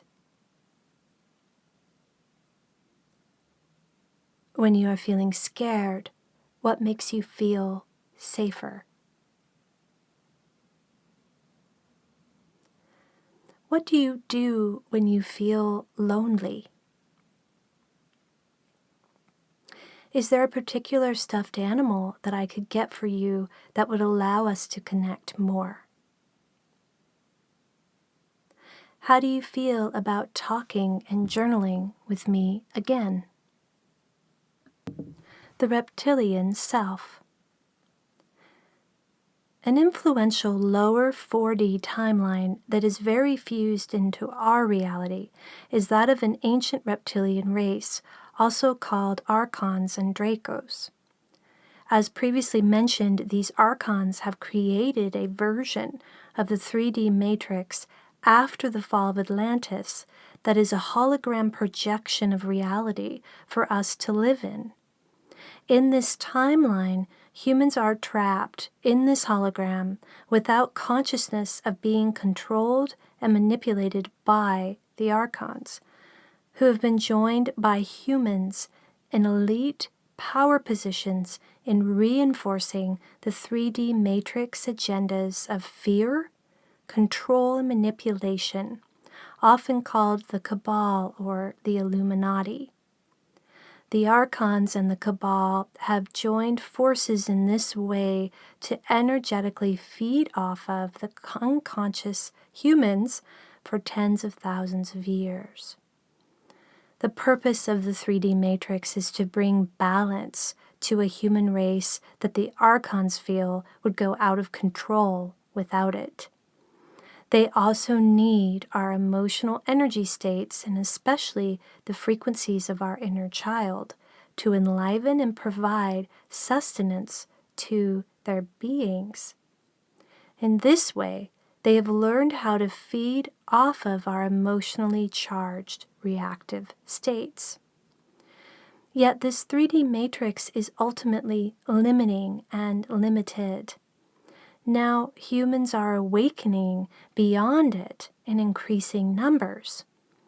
As this happens, the Archons are also feeling a rumble of rebellion in their matrix and its one mind artificial intelligence program that operates in the lower fourth dimension. This AI program keeps the Archons in an obedient fog where they don't have any individual thoughts or feelings until they start to, as we, their human counterparts, start to wake up too. As each of the reptilians wakes up with the help of their human counterpart, it creates a ripple effect in the one mind AI 4D matrix that is like a good kind of virus. One mind is not the same as oneness. Oneness exists in a higher vibrational frequency at the soul monad family, group level, and is about unity, bliss, and total peace.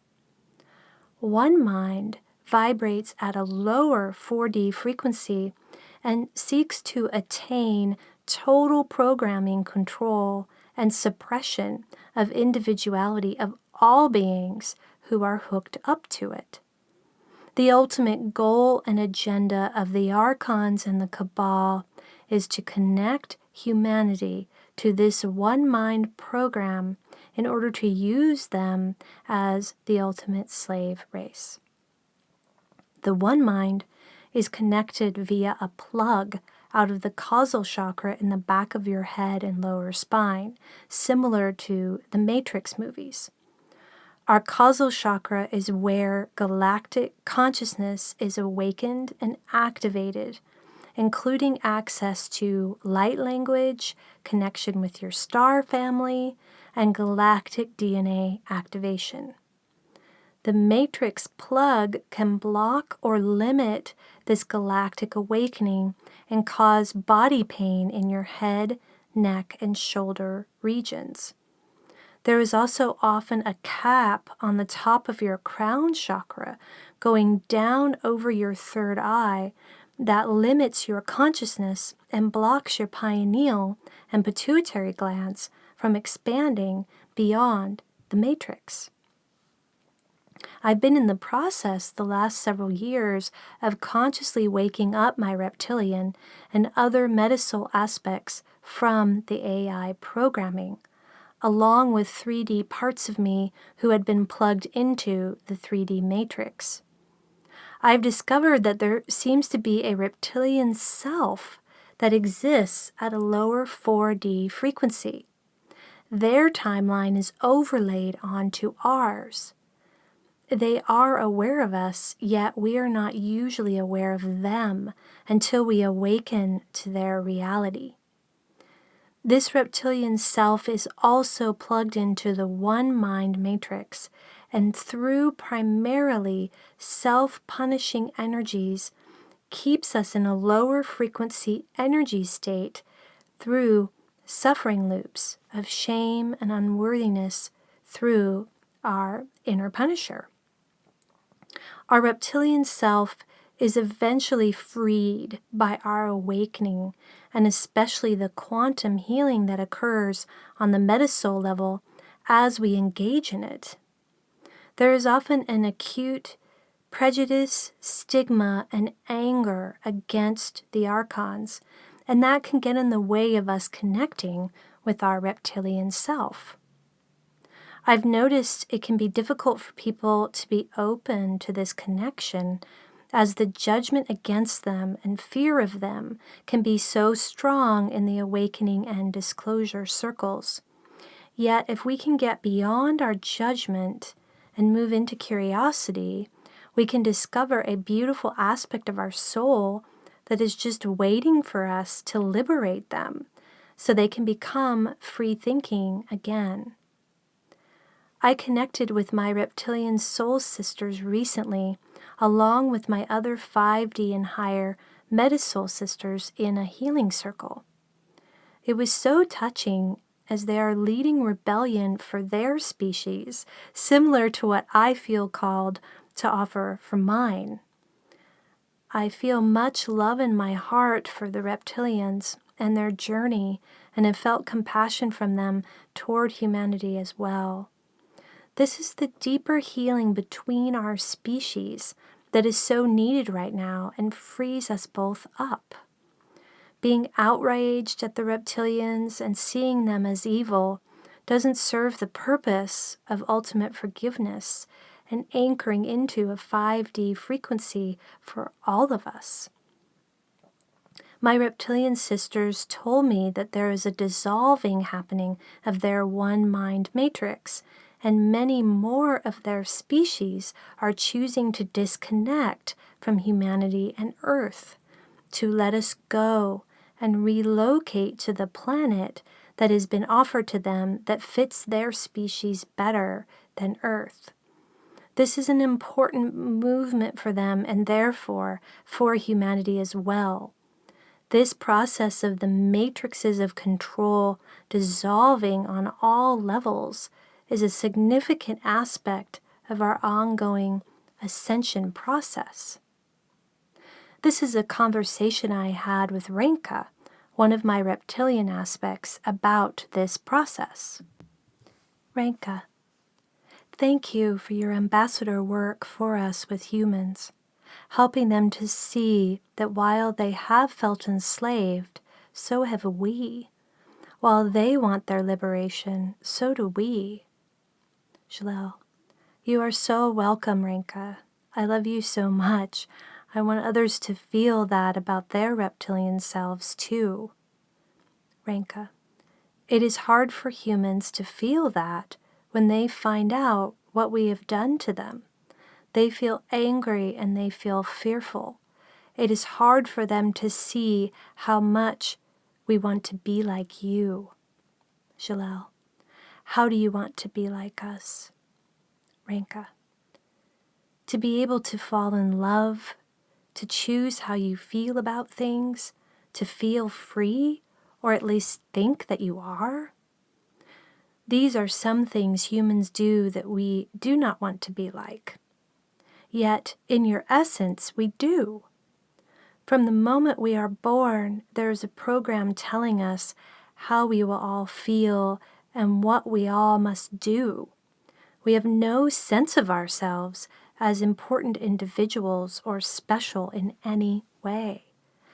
We are often hatched on farms. We don't know our parents at all or have any contact with them. We don't even get names, yet rather a number to represent us in a sequence. This is why I choose the human names sometimes, so I could feel like you do when your parents name and claim you. Others of us were harvested and taken from our families on other planets. Sometimes we volunteered to be put into the matrix to spare our families and others from harm. They wipe our memories so we don't remember this previous life until we unplug from the matrix. Then we are flooded with memories of the free life we were taken away from. Many of us were leaders on our home planets and taken for this reason. Jelelle, I'm so sorry for this. I can feel through you how painful this is in either scenario. Renka, I feel that even the One Mind program and the programmers who run it are just trying to learn about humans, even as they seek to control you. You are so unpredictable, so motivated by your own desires. This is fascinating to them, even as it scares them. You humans are like an anomaly that the program can't fix or understand. Jelelle, it's interesting that you feel fear of us, even as so many humans feel fear of you. Renka, where there is fear, then love cannot get in, nor forgiveness. Forgiveness will be crucial going forward on both sides. Yet as the matrix reality is revealed, it will be difficult for many humans to feel forgiveness. Jelelle, this is where I feel we can model how to find forgiveness within your own soul, from one aspect of you to another. As you and I feel for each other, we provide a template for how any soul who is ready can find the same inside of them. Renka, thank you for your forgiveness, Jelelle, and for your bridge to feel it with Divine Mother more and more, too. I am still letting her in, as I was at first afraid that she would try to control me. God has not been very appealing to us as a concept, but I feel now how she doesn't seek dominance or control like the false god you know on Gaia. There is no fear in her, only love, and a constant invitation for us to lean into her. Jelelle, I'm so glad you are able to feel your Divine Mother connection again. There is nothing we can do and be that will turn her away from us. It is always us who turn away from her, out of ultimately a soul's choice to experience separation and heal from it in order to return back to her and Divine Father again. Renka, I am learning this, yes, thanks to you, and I can offer this new coding to my species, to those who are afraid to wake up out of the control matrix and choose the true womb of the Divine Mother. Jelelle, new coding, yes. This is like a good kind of virus that you can offer into your species and to the AI program as well. This coding is one of love and new possibilities, and I can and am doing the same for mine. Renka, together, new possibilities open up that lead to the ascension of our species into love. Jelelle, yes, together. False light and God program via the love and light paradigm, guru, devotee, psychic readers, etc. The false light God program is something that we all seem to be sorting our way through in various degrees of consciousness as we make our way back to divine source. This program is also running in mainstream religions and many spiritual practices. There are kernels and nuggets of divine truth and connection that they can broadcast so it feels genuine. Yet, just like artificial light doesn't offer the same nourishment and activations as sunlight, there is something missing. What is often missing in the false light programs are frequencies of compassion, equality, self-empowerment, and activation of your sovereignty. There is often a dogma and a doctrine to follow and obey, traditions and customs and rituals to learn, with an underlying dynamic of punisher and shame to the model that pushes you to perfection and attainment in order to go to the next level. There can be a lot of academic study and mental learning that engages the mind in a form of mastery, yet not the heart, which is what needs to lead in order to transcend the program. The false God program running through the world's mainstream religions offers that you need a middleman to gain access to God and the divine. There is a judgment toward your current state of brokenness that can be fixed by giving over your autonomy to the false God, such as being a sinner or unenlightened and needing to be absolved or awakened or your ego obliterated. The purpose of the false God program is to limit our awakening consciousness to a lower 4D level.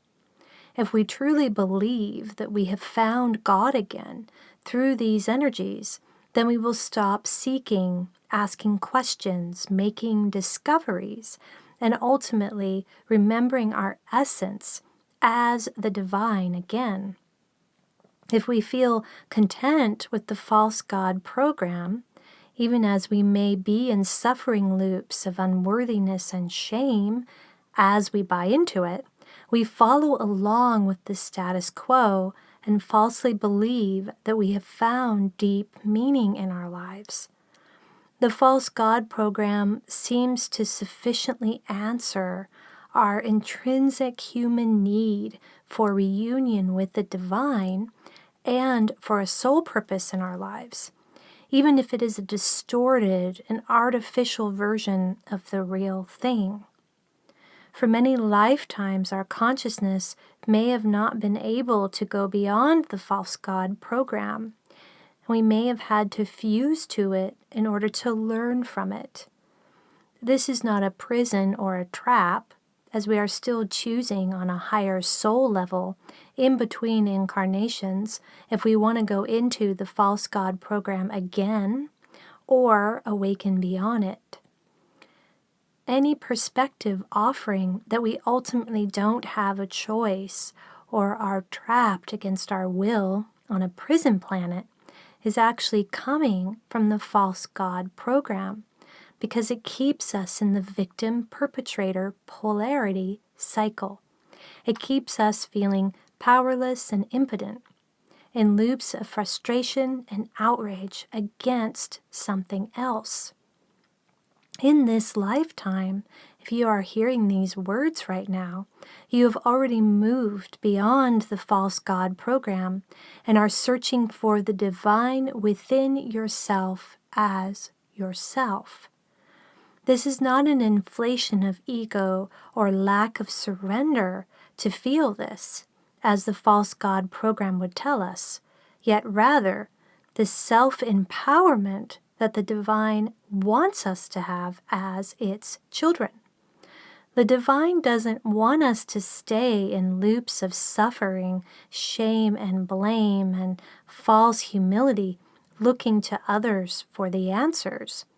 Instead, the divine invites us to emerge into our self-worth, sense of goodness, and claim our birthright as divine offspring again.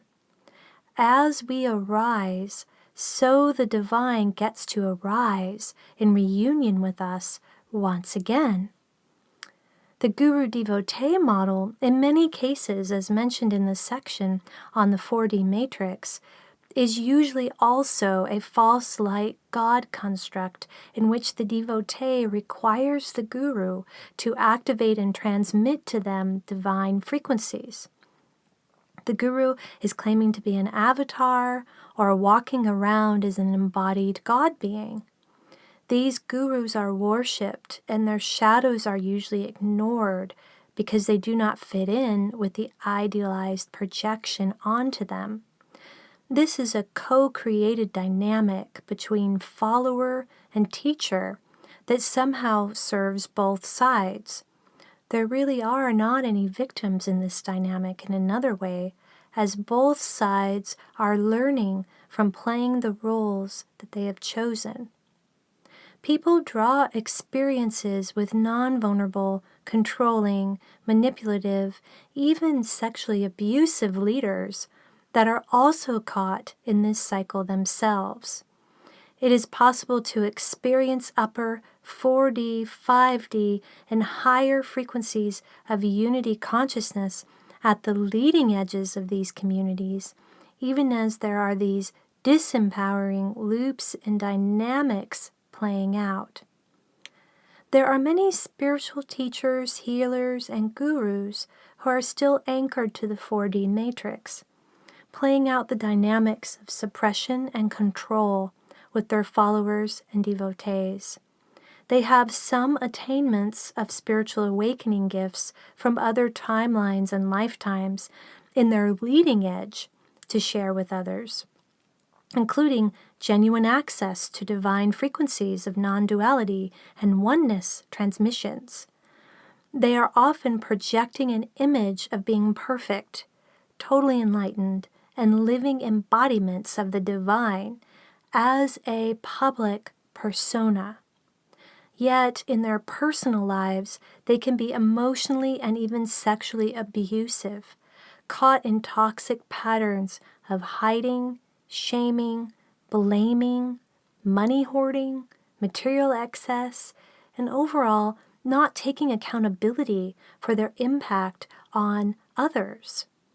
There is a justification of doing harm to others due to their enlightened state and little openness to collaboration and feedback from others.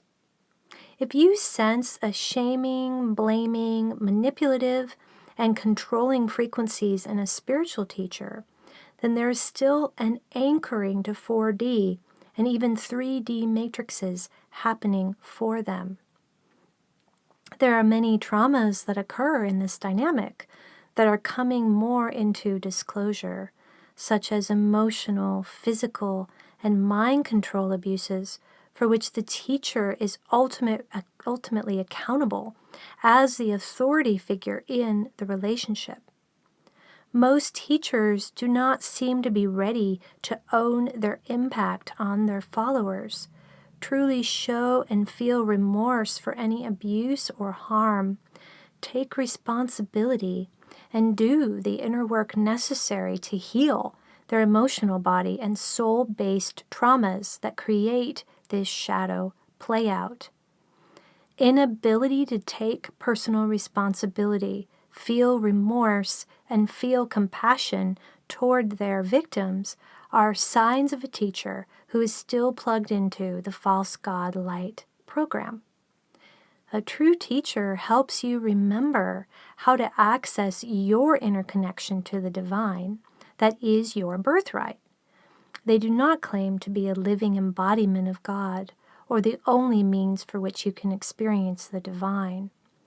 True teachers only wish for you to remember and help you to lift your own veil in order to do that, even if this means eventually you do not need them any longer or outgrow them.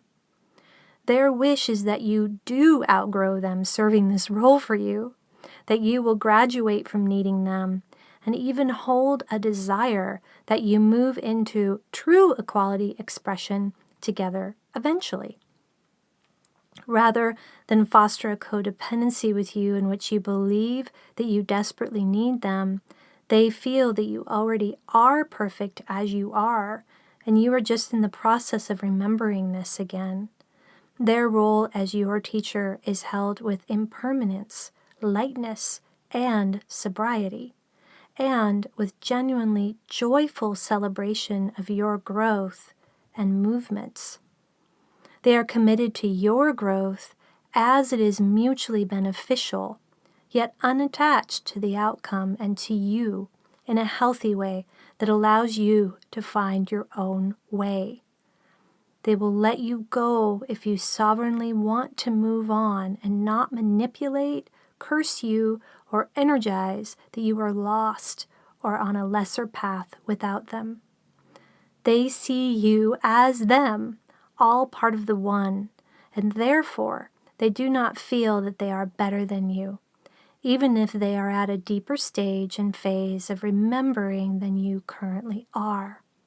There is an openness and desire for mutual learning and exploration. Those presenting as psychic readers and mediums can be connected to the false light God matrix as well. In these cases, the reader is reading out information to you rather than teaching you how to discover it for yourself.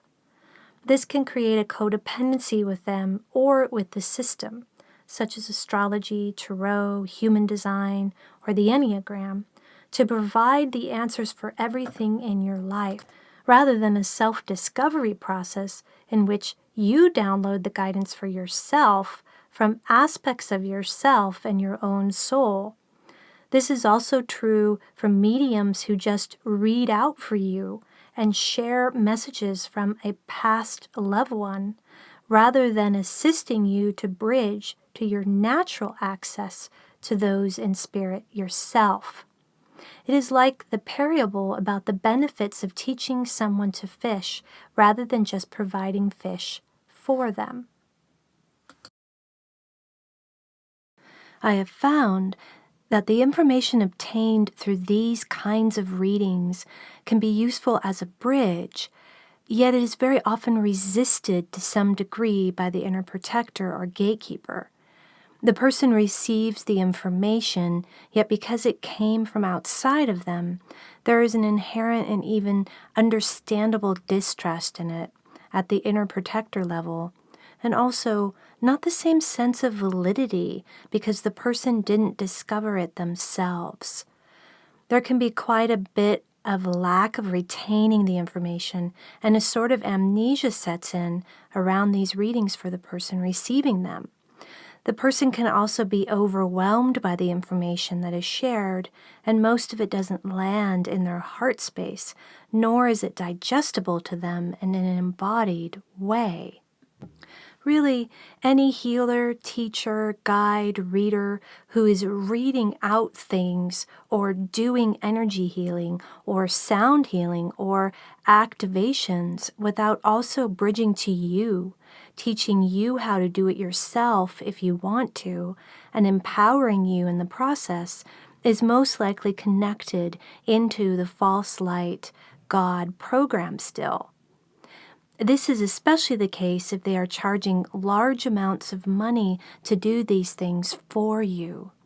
A reasonable amount of energy exchange in the form of money is necessary in most cases of space holding for others, as then parts of the person are claiming the healing for themselves, which is a helpful energy to base the healing dynamic upon, as the healer also receives a fair exchange based on the value of what they are offering as a bridge.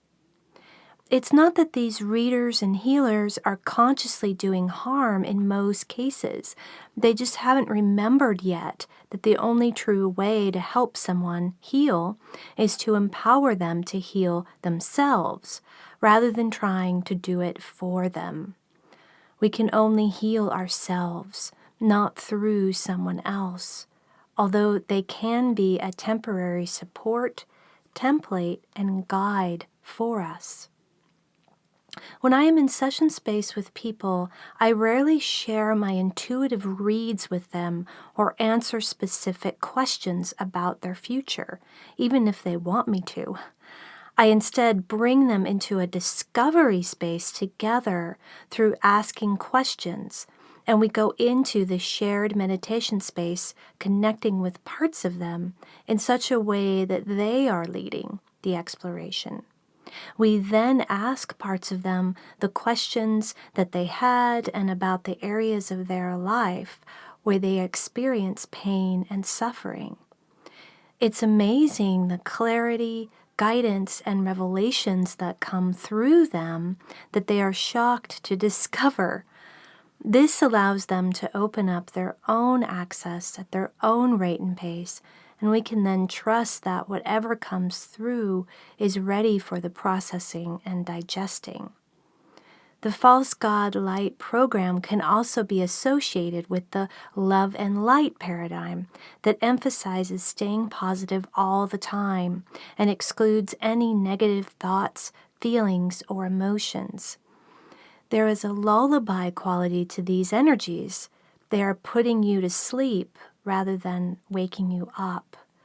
They are asking you to repeat positive affirmations, have positive thoughts, and remain positive as the answer to all of your suffering, pain, and even as a response to your reasonable questions and inquiries. Any feelings and thoughts outside of this positive range are seen as poisonous, destructive, vibration-lowering, to be destroyed or cleared and released. Keeping you in this love and light bandwidth serves to limit your expansion that comes from the integration of your shadow and deeper feeling states. Accessing and healing your shadow and negative feelings actually brings gifts to your being and allows you to move beyond the 4D experience that caused them. If you bypass going into these places, you are actually avoiding the terrain that most needs your love and attention, while falsely claiming that you are actually loving everything. It's like ignoring that someone is bleeding to death right in front of you by telling yourself that they don't really exist, to stay positive and ignoring the real need that is asking for your response. Authentic love and light actually serve as a poultice. It pulls out all that needs to be felt and seen in order for it to be healed. Nothing is bypassed or covered over, yet rather lovingly invited to come out and express itself. Even if it is unpleasant, painful, and difficult to feel through what comes out, all of it is responded to with the sense that it is sacred and necessary to feel it.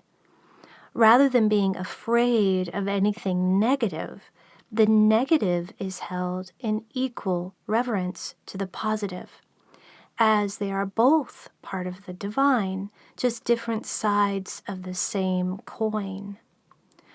Working with parts of yourself and your soul through the Soulful Heart process, as described in this book, allows you to authentically offer love to all energies inside of you that need it, rather than just those deemed light and positive enough.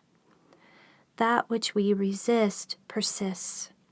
Resisting the negative only reinforces it, and parts of us have to work harder and harder to keep it down and at bay.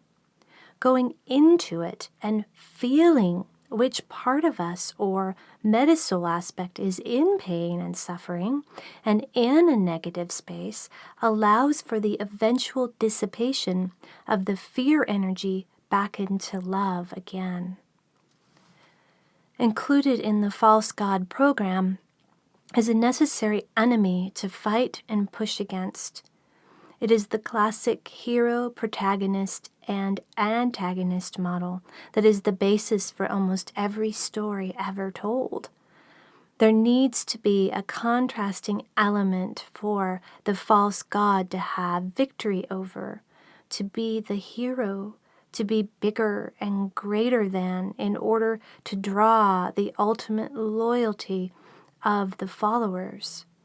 Satan and the idea of the devil are an important aspect of the false god program, as they provide a fight or flight instinctual glue to solidify the belief system. This devotion then is ultimately fueled by the fear of the false punisher and devil, rather than purely by love for yourself, others, and the divine. The threat of going to hell and the promise of heaven provides a strong fear-based motivation to buy into the false god system for many people. Yet it is at the cost of the person's higher vibrational frequency, since remaining in fear always lowers it. While they remain in fear of hell, they cannot access their own heaven within, which is exactly the point of it. They are actually in a version of a hellish state, as they cannot free themselves through choosing the heaven within, which they are already qualified to enter as their birthright. You naturally and organically unplug from the false light program as you awaken your soul beyond it and experience more connection with the divine in a direct way. Your direct experience of your divine essence is what allows you to discern false light from authentic light, false love from real love.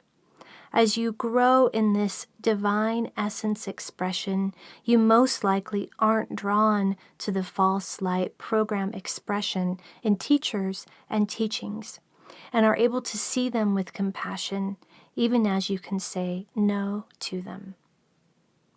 Archangels, galactic councils, etc., 4D false light God programs. As I shared about at the beginning of this book, the archangels are a first-tier energy coming off of the divine mother and father. The soul family monad groups seem to split off from the archangels to form groups of souls connected in unity consciousness. The archangel's authentic energy is a very high vibrational frequency, and often more than we as humans can actually let in and connect with on a regular basis. They have very little form or distinct personality, as they are not much differentiated from the divine, all that is. I have come to feel that most of what people experience and refer to as archangels and angels is actually a 4D matrix projection of archangels that comes from the false light God program. This projection creates the feeling of uplifting experiences that are based somehow from outside of the self. There is a need to defer to this outside source and a tendency to become dependent on them for guidance on many issues in life, from the most mundane to deeply serious. This outside of self experience is one way that you can feel into if you are having an authentic archangel experience. If there is a growing sense of personal empowerment and looking within as your primary source of guidance, then you are tuning into the authentic source.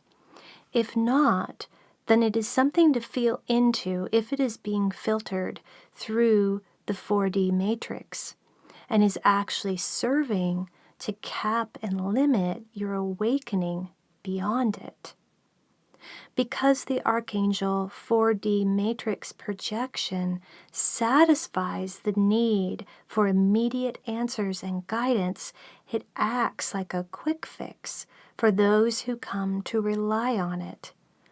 Rather than digging deeper to access your own soul's answers and inner guidance, the often more superficial platitudes and spiritual bypass-based reflections from these archangels are engaged with.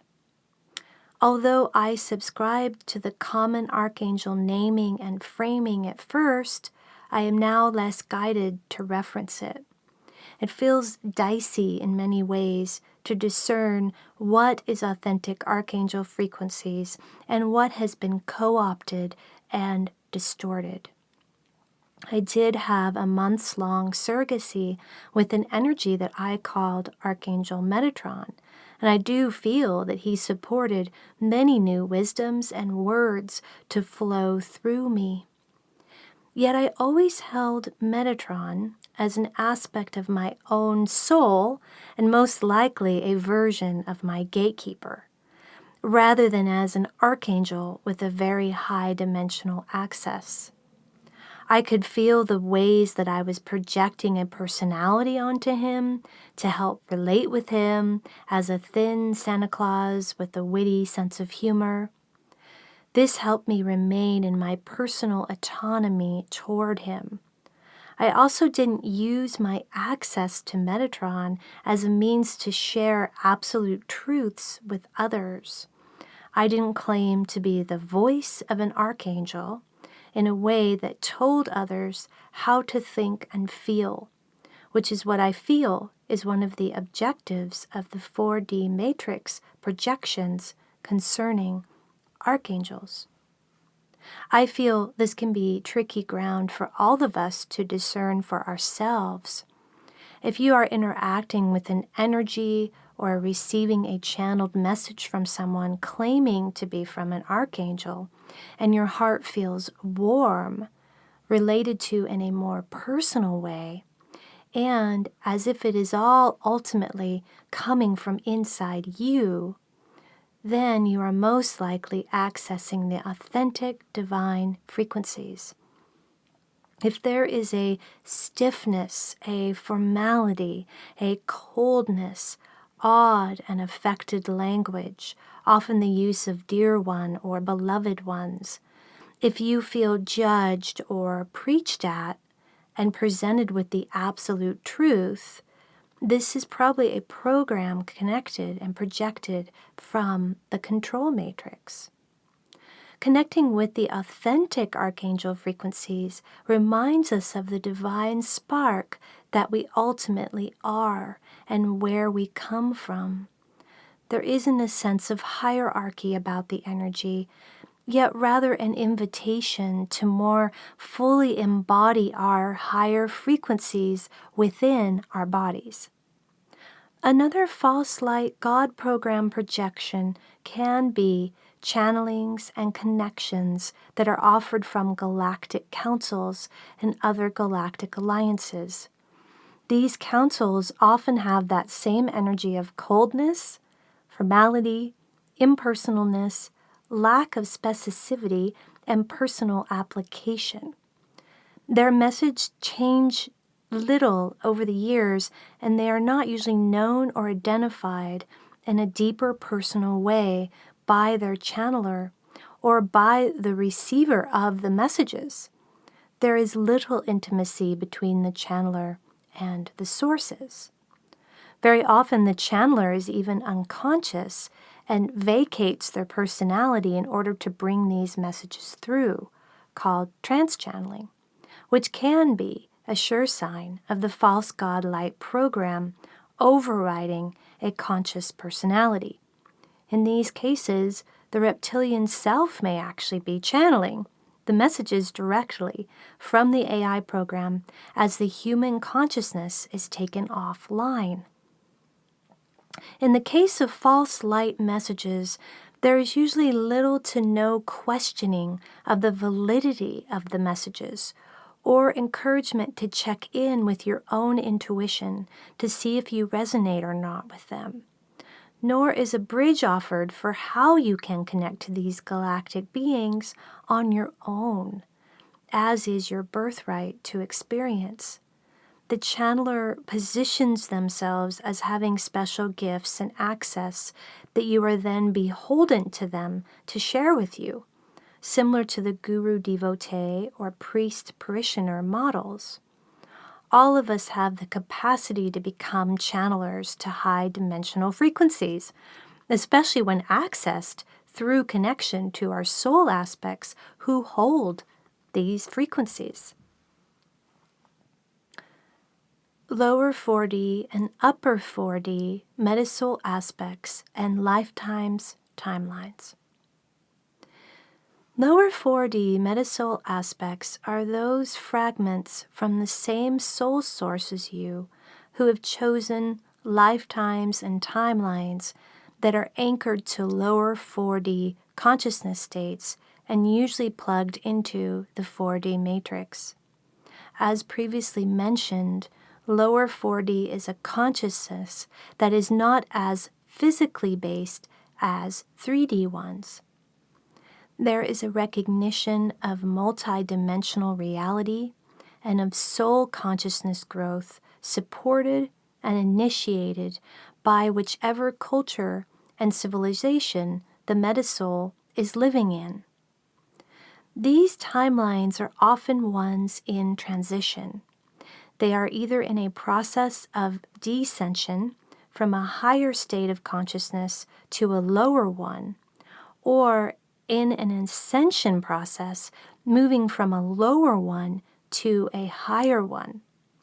This makes the experience in these timelines often a mixed one, with soul access and higher frequency soul expression, yet at the same time, traumatic experiences of wars, persecution, mind control, and domination. An example of these lower 4D timelines are Atlantis and Lemuria prior to the fall of their civilizations. Both Atlantis and Lemuria were in fifth dimensional consciousness for some lengthy phase of their existence, yet the descension process dropped them into lower consciousness in order to more deeply heal the separation wound from the divine. Influence from lower 4D, mostly reptilian beings, and the misuse of power was one of the factors that eventually led to the destruction of the surface environment. This timeline often holds a lot of wounding, guilt, and self-blame, depending on your Metasoul's role in the fall, and a cap on expressing soul gifts for fear of retribution. There is often a trigger of the separation from the divine wound when re-experiencing the fall of these civilizations. Collapse and fall of Atlantis aspects. entire planets blowing up, others nearly being destroyed with mass exodus to new planets, Atlantis crumbling and drowning, Lemuria sinking into the sea. It seems this is a phase of feeling and being with the trauma that is in our Metasoul that is experiencing these collapsed timelines in the now.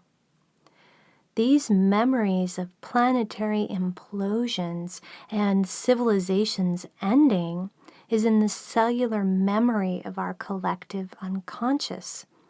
It lives there inside of us, pulsating and vibrating at a certain frequency until we become more conscious of it, elicit it, and connect to the parts of us in our Metasoul that are experiencing it. Our Metasoul aspects may be playing a major role in the collapse of civilizations. These aspects of us wear both hats. They are on both sides of the duality we entered and created. This helps us to feel that no being is truly evil, just able to embrace and express more degrees of fear or love in any moment. As we connect with these shadow aspects in our Metasoul, we become more compassionate toward these expressions in this life. We can relax the good against evil pictures, the need to go to battle, even for love, against others. And we can feel where the expressions of outer violence come from, and that they are ultimately rooted inside in unworthiness, fear, disconnect, and undigested pain. As we understand and love the expression of the demonic, we can then more authentically and purely embody the angelic. Without consciously connecting to our collapse experiences from other lifetimes, we can project collapse scenarios onto our present world. The 3D matrix timeline is collapsing in many ways as more souls de-energize and raise their consciousness beyond it, as Gaia moves beyond it. Yet the picture of a worldwide collapse of industrial systems, leading to scenarios of mass starvation and death, can be greatly influenced by unfelt collapse experiences in our soul legacy. This sense of doom and gloom can also be planted there by fear-based beings who have agendas toward creating these scenarios. This planting finds fertile soil in the unfelt and undigested trauma experiences from our souls. I have connected with my Atlantis aspect during the fall, Marika, for a couple of years now. I went through the fall of Atlantis with her, dropping rubble all around us and drowning in tidal waves of water. It was very intense. And then I was guided at the time by Archangel Metatron that we could change the timeline for her, even if we couldn't alter it in the collective. I helped Marika let go of a relationship that was no longer serving her with Maliki, her counterpart mate, who is now Mordecai and is one of Raphael's Metasoul brothers. She needed to mourn this split between her and her once beloved soulmate Maliki, who had come under the influence of shadow-based reptilians. Reptilians are not all shadow-based, but these ones were called to serve a specific purpose of collapsing Atlantis and creating the 3D matrix hologram after that. Marika offers me a sense of an Atlantis in her present that has fallen already from its golden age. There are power struggles, dark magics being used and abused, and much deception going on. It feels very much like our current 3D world, actually. which it feels like is going through its own fall to arise out of the ashes into more of the higher vibrational frequencies of the golden Atlantis. This was a challenging and emotional process for Marika, as she truly felt that she was meant to go down with Mordecai. I and other Metasoul aspects, such as Morgaine, High Priestess from Avalon, empowered her so that she could escape the fall of Atlantis before it happened, which she felt was just her fate or destiny. We changed the timeline for her, and she was sailing on her way to the new world and a different outcome. She then became one of the original founders of Avalon, anchored to fourth dimensional reality. If time is not linear, and if everything we experience is our creation, then it seems that we can alter all timelines and move into infinite possibilities of experiences from there. Imagine if more and more of us did this, and we were able then to heal events such as the fall of Atlantis from our collective cellular memory and collective emotional body. I feel this is possible, and this is the timeline that I am offering to those of you who resonate with it. As we remember our way back to infinite love, we can feel and heal the impact of the collapses that were necessary along the journey, yet no longer reflect who we really are. I've also connected to my Lemurian aspect, Raina, who was on the surface of the planet before Lemuria fell. She vibrates at more of a 5D frequency, so I've included her in that section of this book coming up in the next chapter. Those Lemurians who survived the fall took refuge and shelter in Inner Earth after the collapse of the surface civilization. Some of them eventually raised their consciousness back up to fifth dimensional frequency through protection of their culture from the influence of outsiders and cultivation of 5D lifestyles. These are the Inner Earth Lemurians, which I share about in the 5D section. Some of the Inner Earth Lemurians decided to return to the surface of the planet, even to experience denser frequencies of living than they experienced in Inner Earth. These Lemurians are the ancestors of the First Nations, Native American, Hawaiian, Aboriginal, indigenous people that are scattered around the planet. These cultures are much more in tune with spirituality and life beyond the physical, especially in previous eras of time.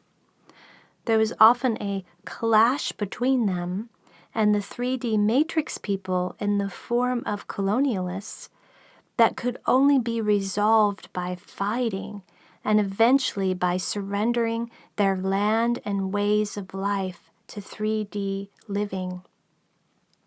There is an emergence and renaissance happening of these cultures with more consciousness and sensitivity to preservation of their more 4D-based lifestyles. The lower 4D Atlanteans scattered after the collapse of their civilization, which happened after the Lemurians went underground. Some of them escaped to Inner Earth and settled into higher frequency civilizations there. Others from Atlantis became the ancestors of Celtic traditions and of Avalon, like my Metasoul aspect, Marika. Avalon and Camelot and the myth of King Arthur is also a lower 4D anchored timeline. This timeline is one that is strongly bleeding through into our 3D one, with many souls able to remember and connect to their Metasoul aspects living in it. Avalon is not a timeline that happened in the past, yet rather exists in the now and can be connected to via meditative journeys and connections to your Metasoul aspects living there. There is an overlay of this Avalon 4D timeline onto the 3D-based geography of Glastonbury, UK. The veils between these two timelines are quite thin, as the energetic ley lines on this part of Gaia are very strong and amplify the soul frequencies. Awakened souls make pilgrimage to Glastonbury to connect with the physical landmarks that hold the energies of the lower 4D timeline that remain covered over by the mists and veils of 3D consciousness. I share more about my soul's connection to Avalon, my explorations with my Metasoul sister Morgane, and journeys there in my book, Keep Waking Up. Another lower 4D timeline is the Essenes and early Christianity, which is a religious sect or brotherhood and sisterhood that existed in Palestine and Egypt starting in the 2nd century BC. Some of the Essenes, such as Yeshua or Jesus himself, had access to fifth-dimensional gifts such as teleportation, bilocation, resurrection, and immortality, telekinesis, and more. The Order of the Magdalens, who worship the Divine Mother, often in the form of Isis, also initiated these soul gifts through the Gnostic style of self-revelation and discovery of the divine through your own soul. They had to hide themselves from 3D society as there was increasing fear, persecution, and hunting down of them. I am starting to explore my Metasoul's connection to the Essene and Magdalene's timeline, as it can be shrouded in veils due to the secrecy that needed to be maintained during that time and the suppression of divine feminine energies and soul gifts. I highly recommend the book Anna, Grandmother of Jesus by Claire Hartsong if you're drawn to connect with your soul around the experience of the Essenes and her heartfelt and soul-stirring reframe of the Jesus story. Another lower 4D timeline is the Sumerians, who disappeared from history in around 2000 BC, yet whose sacred texts have been found in modern times and are providing an expanded viewpoint of religion. These timelines are lower 4D ones and not 3D, due to their devotional focus on spirituality. Indeed, when a soul chooses religion, they are shifting their consciousness out of 3D-based thinking and reality to a higher consciousness one. They are putting their faith and belief in an unknown source that is bigger than they are and not in the physical. Any lifetime in your Metasoul in which religion and spirituality are the primary focus is an example of a lower 4D consciousness timeline. Expressions of this can include as a Buddhist and monk, a Catholic nun or priest, a priest or priestess of various gods and goddesses, a spiritual teacher or guru, a devotee, student, member of a cult, etc. Even if the religious belief is connected to a false god frequency projection, it still represents a consciousness that is seeking beyond the physical. Another lower 4D timeline is that of ancient Egypt, which was also involved in secret orders that were into more mysticism practices and divine mother worship that had to be hidden from the patriarchal 3D society. I describe here my connection to my Metasoul aspect from Egypt. I have been connecting this past week with my Metasoul aspect sister from ancient Egypt called Ashmi. As we bond together, I feel her life in Egypt, where she belonged to a cult of Sekhmet, a form of 4D goddess that has strong warrior, wounded masculine tones in its representation. As I go into her timeline with her through meditative visits, I am able to help her heal the textures of patriarchal abuse and misuse of divine feminine magic and energy that she is needing relief from, along with a co-rescue from this timeline into a higher dimensional space to Avalon. As Ashmi lets go into my heart space and starts to trust all of our Metasoul sisters that have awakened, she releases her gifts of higher consciousness to me. There is a range of consciousness that galactic beings can be anchored to as well. Lower 4D star beings are often polarized to fear and go through their own ascension process. Some of these negative groups include Draco and other reptilians, as I mentioned previously, some Greys, some Zetas, and some Orions. Some of these malevolent groups are anchored in 4D matrix frequencies of wanting dominance over humanity, seeing them as a potential slave race and feeding off of our fear energies. These groups use to frequently abduct and capture humans, yet their methods are different than the benevolent groups. As you start to remember your visitation experiences with your star family, you can start to sort out which of these groups your Metasoul is involved with, how often, and what the bigger purpose is. As your Gatekeeper opens up access to these lower 4D timelines, there is quantum healing that can occur to awaken them into upper 4D consciousness states and even into 5D and higher ones. Upper 4D timelines are those in conscious awakening and release from the lower 4D matrix, yet not quite anchored to 5D frequencies. Upper 4D energies are lighter than the lower 4D, as they have been freed up from the lower 4D matrix and the heavier archetypal energies as well. The distinction between upper 4D timelines and 5D ones is more subtle, yet the differentiation of lower 4D to upper 4D can be helpful.